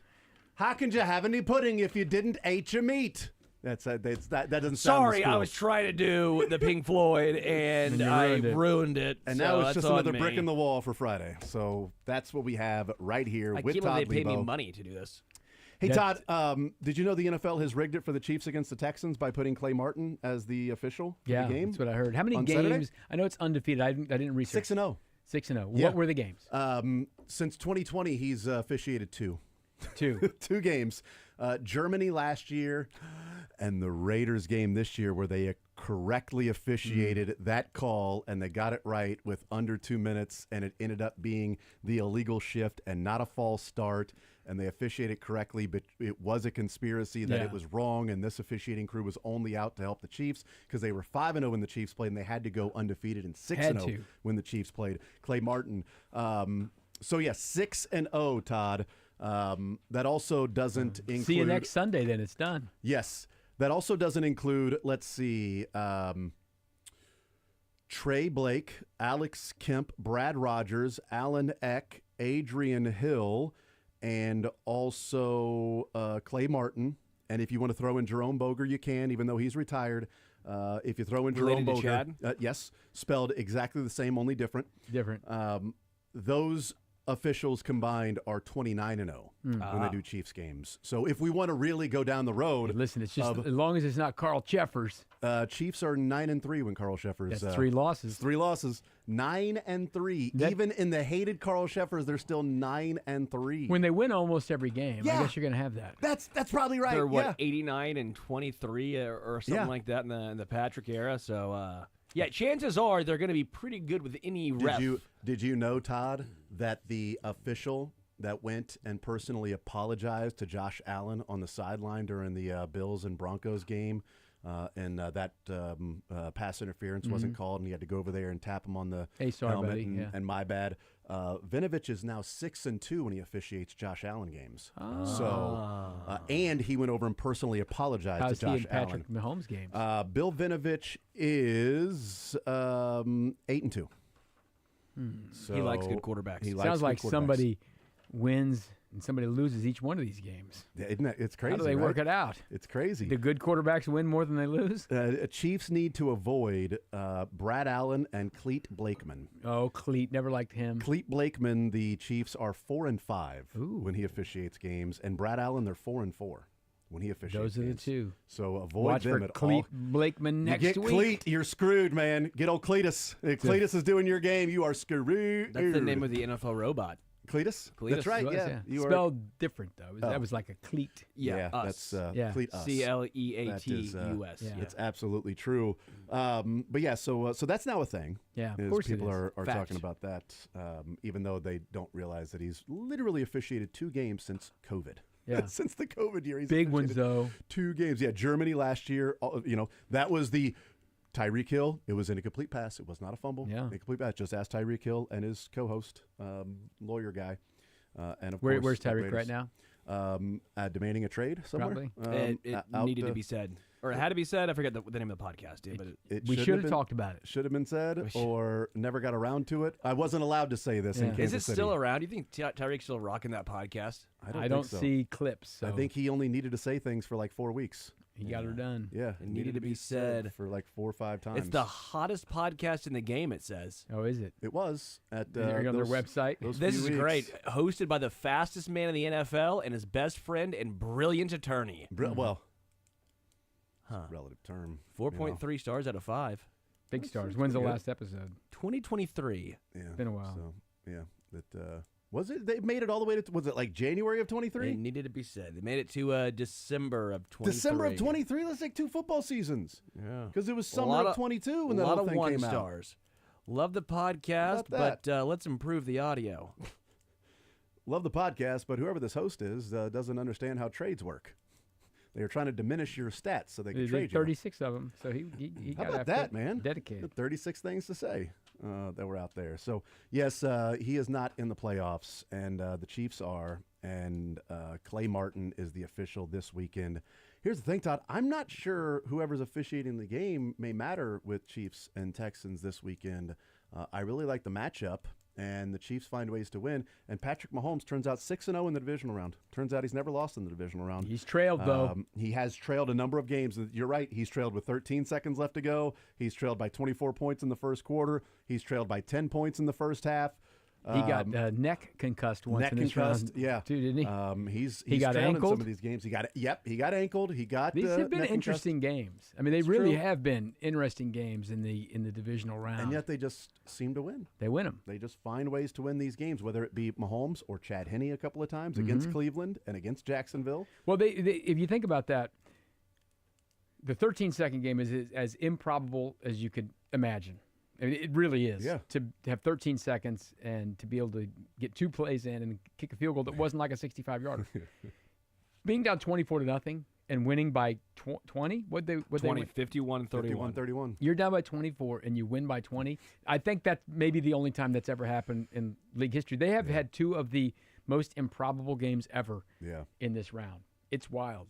And then they go to Buffalo last year and they take care of business, and they had a chance to really take a complete stranglehold on that game when they fumbled through the end zone. So as close as that game was, it was like, well, yeah, I mean, the Chiefs found a way to win. They also found a way to keep it close. You know, when they fumbled through the end zone after that 4th down fake punt stop, that then if they scored a touchdown, it was pretty much over at that point. And this is with everyone and with other teams too. I always find it interesting when other teams like, well, if they would have made this play, that's football. Yeah, right. That's the definition of football. Like good teams find ways to make plays, and bad teams find ways to do the Raiders and snap it off of their. On NFL Network right now, it's the Chargers and Texans, and Chargers up 6-0 because like literally 3 minutes ago they just showed Will Disley dropped a 2nd and 19 pass that would have been a first down. Yeah, maybe they're up 10-0, but he dropped it. But he dropped it, and so I always find that such a loser's mentality when all these teams to try and discredit that. She's like, well, if this would have happened, but it didn't. How many? We don't live in if world. We live in the world. How many playoff games have the Chiefs had now? It's like all of them with Mahomes. 18 of them. 18 games, and there have been a very small handful that have not been exciting. Sure, some sort of a dramatic comeback in some way, down to whatever. And even the ones they've lost. Yeah, the ones they've lost. Besides the Super Bowl, but like an 18-point lead against the Bengals at home and lost. You know, and there were plays in that game that were one little thing here, one little thing there. The D Ford offsides. Yeah. They would have been in. You know, they literally were in the Super Bowl. Kneel the thing out. They're in the Super Bowl that year. Yep. So they've all been fun. They have been a dominant team. Only the but three games, isn't it? The dominance is that they win the games. The dominance isn't that they win the games by 30 points. The dominance really has been that they just find ways to win, and that's the regular season as well. This year in particular, gosh, they could have lost 4 more games. Yeah, I mean, could've. maybe 5 more games. Yeah. But they found a way to make a play, and they have a great ability, and it comes from Andy Reid and the leadership, Patrick Mahomes, Chris Jones, whatever, Travis Kelce, where they really aren't looking down the road, planning a parade, doing all this stuff. They are in having babies, whatever, focused on this, and I expect they'll come out and be really focused, even though I something in my head just didn't like the way the Denver thing went down, that it was that bad. Yeah. You know what I mean? It was just like 38-0, just, but then I think I'm actually kind of happier that Denver got roasted the way they did, because then it was like the Chiefs really weren't trying. Yeah. I mean, it wasn't just that they were playing backups. They weren't giving them anything. No. That was as vanilla as a preseason game. That's what I said. was. If you want to see what a team fighting for their playoff live looks like against a team that is playing a preseason game, that's what it looked like. Yeah. It looked that dominant, where it's like this team can't stop the other team and they can't do anything on offense. Well, because they're just going out running vanilla stuff, and now they get ready for the Texans. And I do wonder, we talked about this earlier in the show, Todd, that just going back and watching, I'll probably tonight try to go back and chart the who lined up versus who on each of the Houston Texans passing plays. But McDuffie didn't really line up with Nico Collins. It was a lot of Joshua Williams on Nico. McDuffie was on Dalton Schultz. He was on Hutchinson. He was on Robert Woods. Like, he moved around to different things. Even like Tank Dell, was like Nazi or CRW, different guys that were in there. And he was asked about guarding Nico Collins this week. And I wonder if it's a Spags, Andy Reid sort of special in that we're playing this team this week. And it matters. We're going to do what we can to win the game. But we may see them in a month. So I don't know that we need to give away what our ultimate game plan would be of McDuffie, you're on Nico, and this is how we're going to play this, especially without Tank Dell in the game. Yeah, it's a different deal. He was huge. And I was a little surprised at how kind of it seemed Andy was open about Jalen Watson playing. I mean, it sounds like he's going to play. I'll be honest, the last couple of weeks I've been like, this feels a little bit like a smokescreen, like hey, we're keeping the confidence up of these guys. They're excited. There's like a carrot out there for Jalen, and he keeps working, but, wink, wink, nod, nod, like, is he going to play? But to hear him today say he's moving around well, he needs the sort of the conditioning. He couldn't play a whole game, but there's a chance he'll play. I mean, if that's 20 snaps, whatever, that's way more than I thought. And I said that snaps away from Nazi or Keith Taylor, or maybe even Christian Roland Wallace, however you want to break it down. But that's at least depth snaps that were going to players that maybe the Chiefs did not trust as much. Yeah, it's they're in a pretty good spot health-wise with that coming back. It was nice to hear that everyone would practice. Now we'll see when the official report comes out. Was Chris Jones a full participant? Because that's the one that's still just sitting there, thinking about that one a little bit. But he says everyone's going to practice, so they'll get out there and see what's up. And this is not bad as far as what you could be, and that's where this rest has been good for them. And having, they made it through the gauntlet of the tough stretch there, and that's how they set themselves up for this. I think that's what they did. And the Texans didn't make it through that. They had the same stretch the Chiefs had. Yeah. They played the same number of games in the same amount of days, and they looked tired and beat after they didn't. The Tank Dell thing obviously emotionally hurt them, and then like Christmas night they were 2 or something like that. Then it was Christmas brutal. night was bad. Yeah. But they've answered the bell and they won a playoff game now. And there's always the little fear when you're in the divisional round, and the other team has won a game and they've won a playoff game with all the marbles in and all that stuff, that they've got a little momentum coming to them. So I think the Texans are a young team who feels strong. They've got momentum and all that. But they did come up here and not play very well.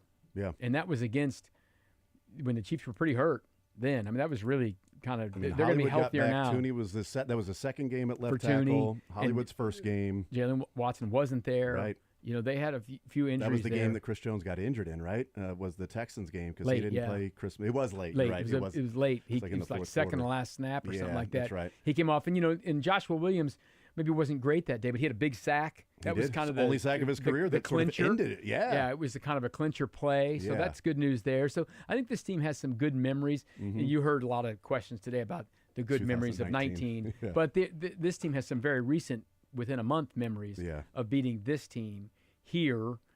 And that's kind of the weird thing about the AFC playoffs. These are all rematches. And the Chiefs played everyone that was in the playoffs. And now the Ravens and Bills have already played. And the Chiefs and Texans have already played. And the Ravens and Steelers obviously played a couple of times. And I think the Texans and Chargers had played. No, they hadn't played. That was the one that wasn't a rematch. But, so it's kind of like, all right, we've seen these. And they were all the same 4 teams that were in this round last year. Someone needs to do something in the AFC to shake up and win some of these divisions. I know, right? So in that game against the Texans a month ago, Keith Taylor played 10 snaps, and Christian Roland Wallace played 32 snaps in that game. Yeah. So that's 33 That's snaps. got to be the most of his life. Between CRW and Keith Taylor. How many did Nazi play? Nazi only played 26. Yeah. Might have been one of those to where they were kind of annoyed with whatever Nazi was doing, and they're like, all right, Chris, go out there. And Josh played a lot. Joshua Williams. Well, Joshua Williams only played 34 now, looking at it. Was that the game where they switched? Where it started off where Nazi's been the starter, and then they said in the second half.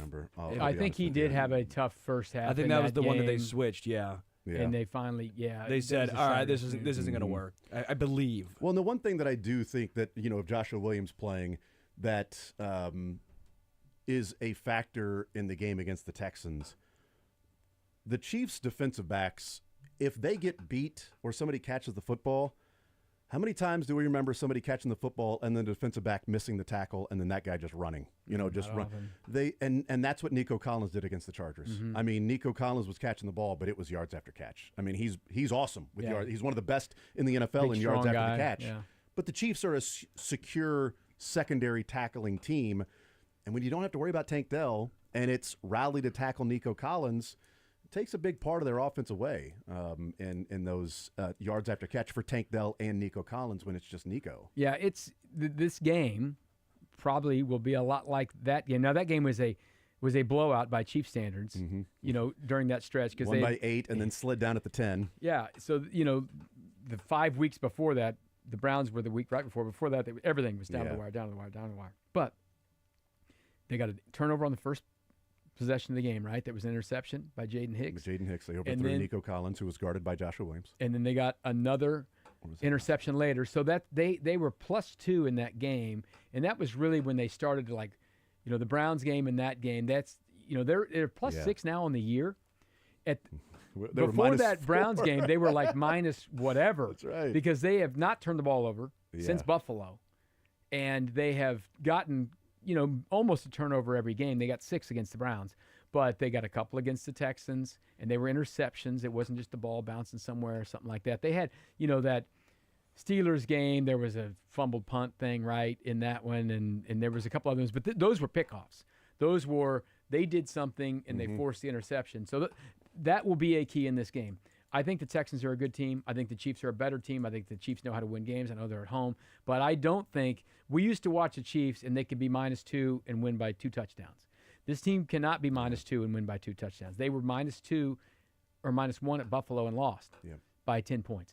They were +6 against the Browns and only won by 14. I mean, can you imagine the Chiefs against the Browns in 2019 +6? Yeah. They had won 55-4 or something like that.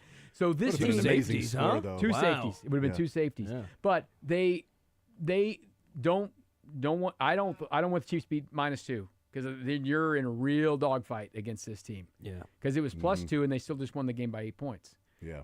And they missed the extra point after the Tank Dell injury and all that. So turnovers will be big in this game, and they have done a great job of not having turnovers in the last 2 months. So real quick, and we'll take a break. I just want you're out there at Chiefs media and stuff.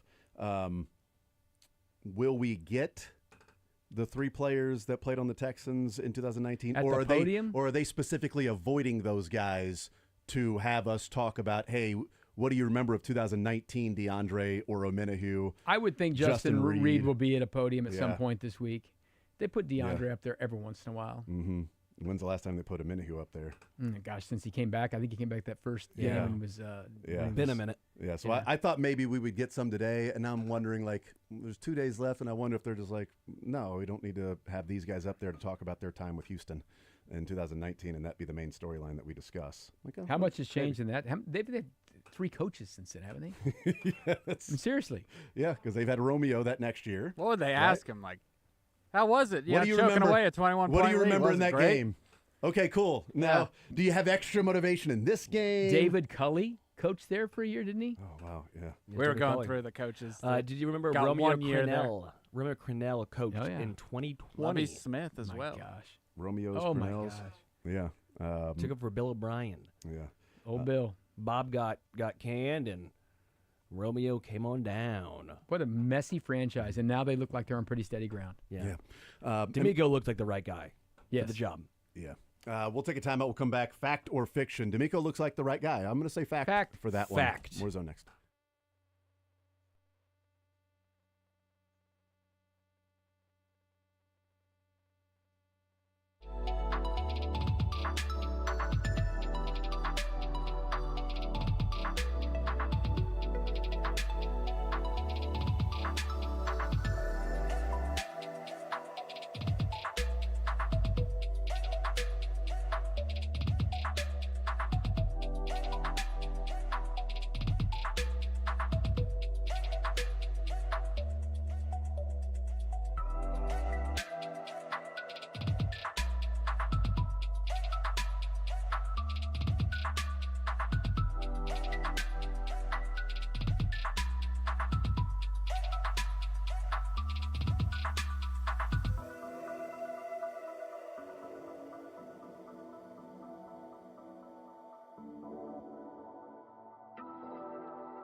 Shall we get into it? Fact. You know what? Sure. Since Todd has worked so hard today and was out at Chiefs, let's let him go first. Sure, why not? Let's do it. Yeah. Lebo.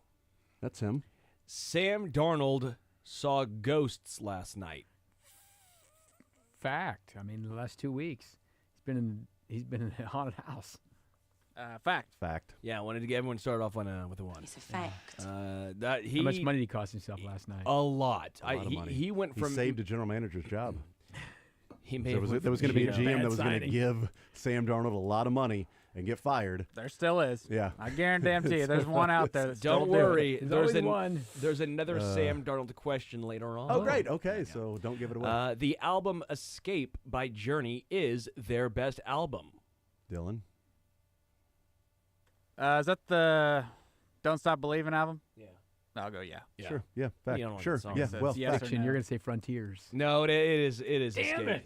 You should have got that one. I thought I you were don't pulling like a that fast song, one. I thought he was pulling a but fast one, Stone too. in Love. Stone in Love's a great song. Who's Crying Now? Yep. And then It was you when you stepped on that splinter.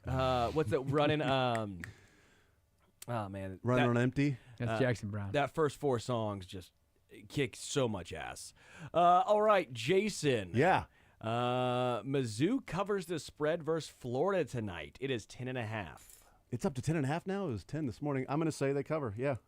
Fact. Fiction. Yeah, I should go fiction on that one. Florida's really good. I'll go fact. It's a fact. I'm Yeah, believing. Todd. I originally had fiction, and I changed it because I thought it was 8, and then it's 10. We'll go back and check this one. Struggling. Yeah, go Check ahead and this check. one. They're going to cover. Yeah. Missouri covers. What do they do Not against confident. Auburn? Covered. Wasn't 10. Back though. door. Yeah. Wasn't They 10. Back covered. door, It was, 30 or They were down by something, like wasn't it? 28, and it was 17 was the they ended up losing by like, what, 15 or 16? Yeah, It was you know you call that? a cover. That's a cover, Spread was boys. 17. They were trailing by like 28. They still covered. Leaboo! Leaboo, start with him. I'm convinced now that DJ Humphries should start at left tackle. Fiction. Fiction. Fiction. It's fiction. Fiction. I'm Joe Tooney at left tackle, but I don't think it's gonna happen. But that's I where think I'm they're at going right to go. now. I think they're, well, I don't even know. I don't even know what to think. I on think the that Chiefs one. will probably start DJ Humphries, and I get the thought process behind it because if he does bad, you can still move Joe Tooney out. Where if but- Joe Tooney does bad, you're not going to probably switch that thing up. But Go ahead, Dylan. Do we think, this is my thought, is that Humphreys raises the emergency break in case of that was Wanya Morris or Kingsley that you can have behind Tooney? Here's my pushback on the, well, if you start Joe Tooney, or if you start DJ Humphries and Joe Tooney, then you could move Joe Tooney over if they're struggling. Let me paint you a picture. Picture in your mind. paint a Picasso. What's struggling to you to where Andy Reid finally goes, enough, we got to get DJ Humphries out of there? Kingsley Suamataia. No, is it a sack, fumble, scoop and score? Is it a sack that takes him out of field goal range? Is it a wide open player that Patrick Mahomes can't throw it to because he's sacked because DJ Humphries got beat? Like when we say, well, you can just go to DJ Humphries or you can just go to Joe Tooney if DJ Humphries struggles. Yeah, when do you pull the trigger? Yeah, if he's struggling that bad, what's happened in these series and these plays to where Andy Reid finally goes, enough, I can't have him in there. We got to put Joe Tooney. Disaster. That ain't what I don't want to see. That sort of strategy is not one that I subscribe to. Who's your left tackle is your left tackle. And in this game, it ain't the time to experiment with let's put DJ Humphries back in the game. Nope, this ain't the Panthers Raiders back-to-back weeks where you can ramp up to the playoffs. We're ramped. It's here. That he struggled against, by the way. Yes, exactly. Dylan, you are up on this one. It's 4-2. We're all tied. Getting back into give 5-minute explanations for each fact or fiction. Yep. Dylan, Cowboy Fiction. Cowboys should hire Deion Sanders. Fiction. Fact. I like Deion. Should? and that's Fact. Fiction. Fact. I wrote yes because of the It's a hilarity. fact. Because of the hilarity. Facts of fiction, and he wrote yes. Because quote yes because of the hilarity between him and Jerry. Oh my God. You know how funny it would be Deion Sanders and Jerry Jones. That is a it's great. sitcom. Yeah. Can't imagine why the Cowboys haven't been back to the championship. It's so game. weird. I heard one of the funniest things, another 5-minute explanation for fact or fiction. Great, But yeah. this isn't that. On Get Up with Mike Greenberg, I heard one of the funniest things. He said, if Jerry Jones hires Deion, Jerry is so worried about the media, he knows that this show, if they have Deion, we'll talk about the Cowboys every day. And I cracked up. I'm It's like, true. well, about time that show will talk Cowboys They need to every talk Cowboys. day, because they don't do that already. That once they get Dion down there, then Jarrah can finally have what he wants, and that's ESPN talking Cowboys. Never talk Cowboys. I just ever. We would talk Cowboys every day with Dion. Every morning. What about with Mike McCarthy? When I get up in the morning on Mondays and I come in to be on with Steven, every time they're talking about the Cowboys on ESPN Radio. I was like, this team hasn't won a game in forever. Cowboys. They're 2 and whatever. We're talking about the Cowboys. Cowboys. Cowboys. ESPN just Constantly. never talks Cowboys. But wait till they get Dion. Oh, then they really would do it. It would be really funny if Dion and Jerry Jones were together. Great. I'll go first on this one. We'll start with Anderson. Okay. Sam Darnold will start on a team next year, and that's at least a game or something. 5+ games. Because a game could be like a backup, but he starts at least 5+ games. Are we viewing this as he's the starting quarterback for the team? Yes, or he can come in and he's the starting quarterback for a team. Yeah. Then I'll say fact. Yeah, I'll say fact. Yeah, I'll go fact. Fiction. Oh wow! I think Okay. the last 2 games have been enough. It's done. I think he's done. I think he ruined his opportunity. Who's going to bring him in and start him as a quarterback? Raiders. Titans. Steelers. Jets. They're going to go Niners. young. They're all going Jets. young. He's still young. If he's young, I'm young. I ain't He's young. younger than you. I don't know. We're gonna start with Todd on this one. It's 5 to 4 to 2. We're all I'm tied. really getting beat. You've got 2. But I'm tied. You're tied. 5 to 4 to 2. Wow, Sam Darnold is younger than me. Yeah, he is. Wow, that sucks. Yeah. You're over the hill, bro. Dude, Time is a bee. you're in your 30s. Most football players are younger than you. I just turned 30, guys. Does that make younger you in your than 30s? Patrick Mahomes. So are you closer to 20 or are you closer to 40 right now? Oh, you're in your 30s. You're Wait, closer to 40. I'm a little worried you had to think about that. Hello, darkness, my old friend. You know we're closer to 2050 than we are 2000. Think about that. Anyway, we will start with Todd here. I ain't seeing 2050. We're going to start with Todd. I don't want to do this anymore. I just want to So this will be question number 7 go to for the you. Yes. beach and just. Let's go. Question number 7 for you. Nick Sirianni is the second worst coach left in the playoffs. Oh, man. Second worst? Sean McDermott's 1. That was so quick. Fact. I'll go fact. Just I know you don't like him. Yeah, I'm going to go fact. Or it could be fiction because he could be the It's worst. fiction. He's Oh, the worst coach Damn it. left in the playoffs. I was you thinking bottom 2. dumbass. Oh, my God. Come on. He's I been was to a just- Super Bowl, bro.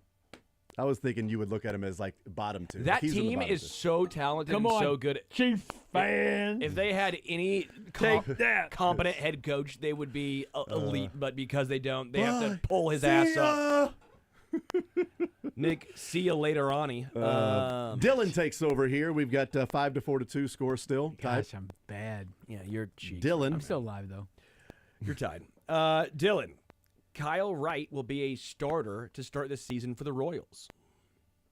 Fact. Fiction. Fiction. Fiction. Oh, sorry. I got Dennis. one. Totally made up. He might start at some point. I think he'll start a game or two, but he's not going to start the season as a starter. I asked JJ about that on the call the other day. What'd he said, say? He said no, probably not. He's still Yeah. working back. Yeah. Now you wouldn't care about that because you just do your own answers. But Yeah, but I used your answers Yes. for this, so you're I'll welcome. believe you. I think you just found out about JJ saying that right now. I am going to go first on this one. It's 6 to 4 to 3. We're all tied. Sanderson. Yes. Notre Dame covers the spread versus Ohio State. what's our number? 8.5. Right in that the latest, right? 7.5, but maybe it's 8.5. I'm pretty sure it's 8.5. I'm pretty positive it is Pretty sure. 8.5. I have it as 8. Okay, fine. that's fine. Either way, they whatever the covering the spread is, I'll go. The fact or the fiction, whatever Ohio State covers the spread is what I'll go with. I don't care if I get this right or not, but I want them to. So fact. Fact would be them covering. Mm-hmm. Yeah, fiction. He said. Oh, and I went whatever Ohio Yeah. State covers. Yeah, so fiction. So yeah. So Ohio State covers. Yeah, they're Okay. going to hammer Nothing for Notre Todd. Dame. Dylan Which, got one. well, Hey, if Will you're- Howard could still happen. If you're a Notre Dame That's true. fan, that should make you so happy. I've been so bad in college You have. football. But you've just been bad because you've been historically. writing the dogs. Yeah. And this is I have picked Notre Dame the whole way until right now Yeah. as well. So it's not Yeah, good. you've been writing the other. I mean, been running the dogs, and stay the with dogs the have let me favorites, man. down. The favorites, dude. Stay with the favorites. What do we got? 10 games that have been played. The favorites are 10-0 straight up, 9-1 against the spread. I mean, this doesn't seem the time to buck that trend. Okay, Todd, you'll start off the last go around here. It is 7 to 5 to 3. We're all tied. KU goes into Ames, and they win. Fiction. Be a tough one. Fact. I don't like it, but fact. Actually, I do like it because I'm expecting it not to happen. That's when it does happen. So fact.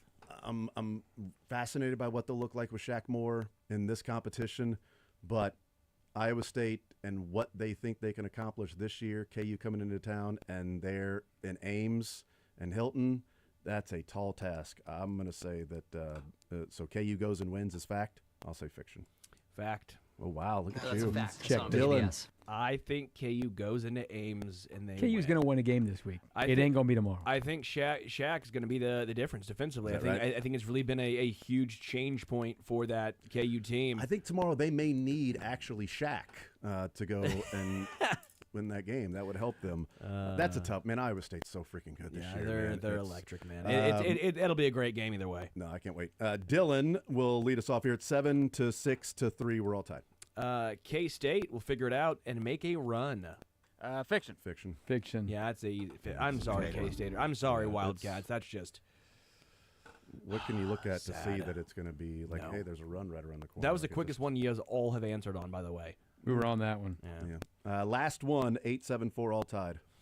Rams will upset the Eagles. Fact or fiction? Fact. Well, you're going to say fact is the worst coach in the league. He's coaching the Eagles. Yeah, I'm going fact. Fiction. Oh, his Eagles overcome Nick Sirianni. They overcome that boob of a quarterback or boob of a head coach. All right. 8-7-4, we're all tied. See ya. Like he's just such a Chiefs fans. See ya. Like I like a lot of the Eagles players, the organization. They're very smart, talent. Howie Roseman did a great job. Then you have just Nick Sirianni. You're like, gosh, they're so easy to hate, but they're too He's good. hateable. They're He's very hateable. talented, man. They are. Like Saquon and Jalen and AJ and the defensive line, and ever since they put Cooper DeJean in the slot, Although they've that's lost secondary Nakobe- and Nakobe defense. Dean has Yeah, lost for the but season. Zach Bond's been outstanding. Like, dude, what? That's they're so darn talented. They're overcoming Sirianni. Would they sign him to 1 year, $2.5 million? Something Is that absurd, what it is? yeah. Jesus, man. You want to talk about value for a free agent contract? He's been unbelievable this year. All right, what's the tiebreaker? 8-7-4, clearly needing of a tiebreaker. We need a tiebreaker. Yep, that's right. We need one. What will be the Chiefs' top 5 impact players versus the Texans? And those players cannot be named Patrick or Chris Jones. Okay. So top 5 impact players versus the Texans. All right, we'll do that coming up next.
but I was only 7 behind you, so I won.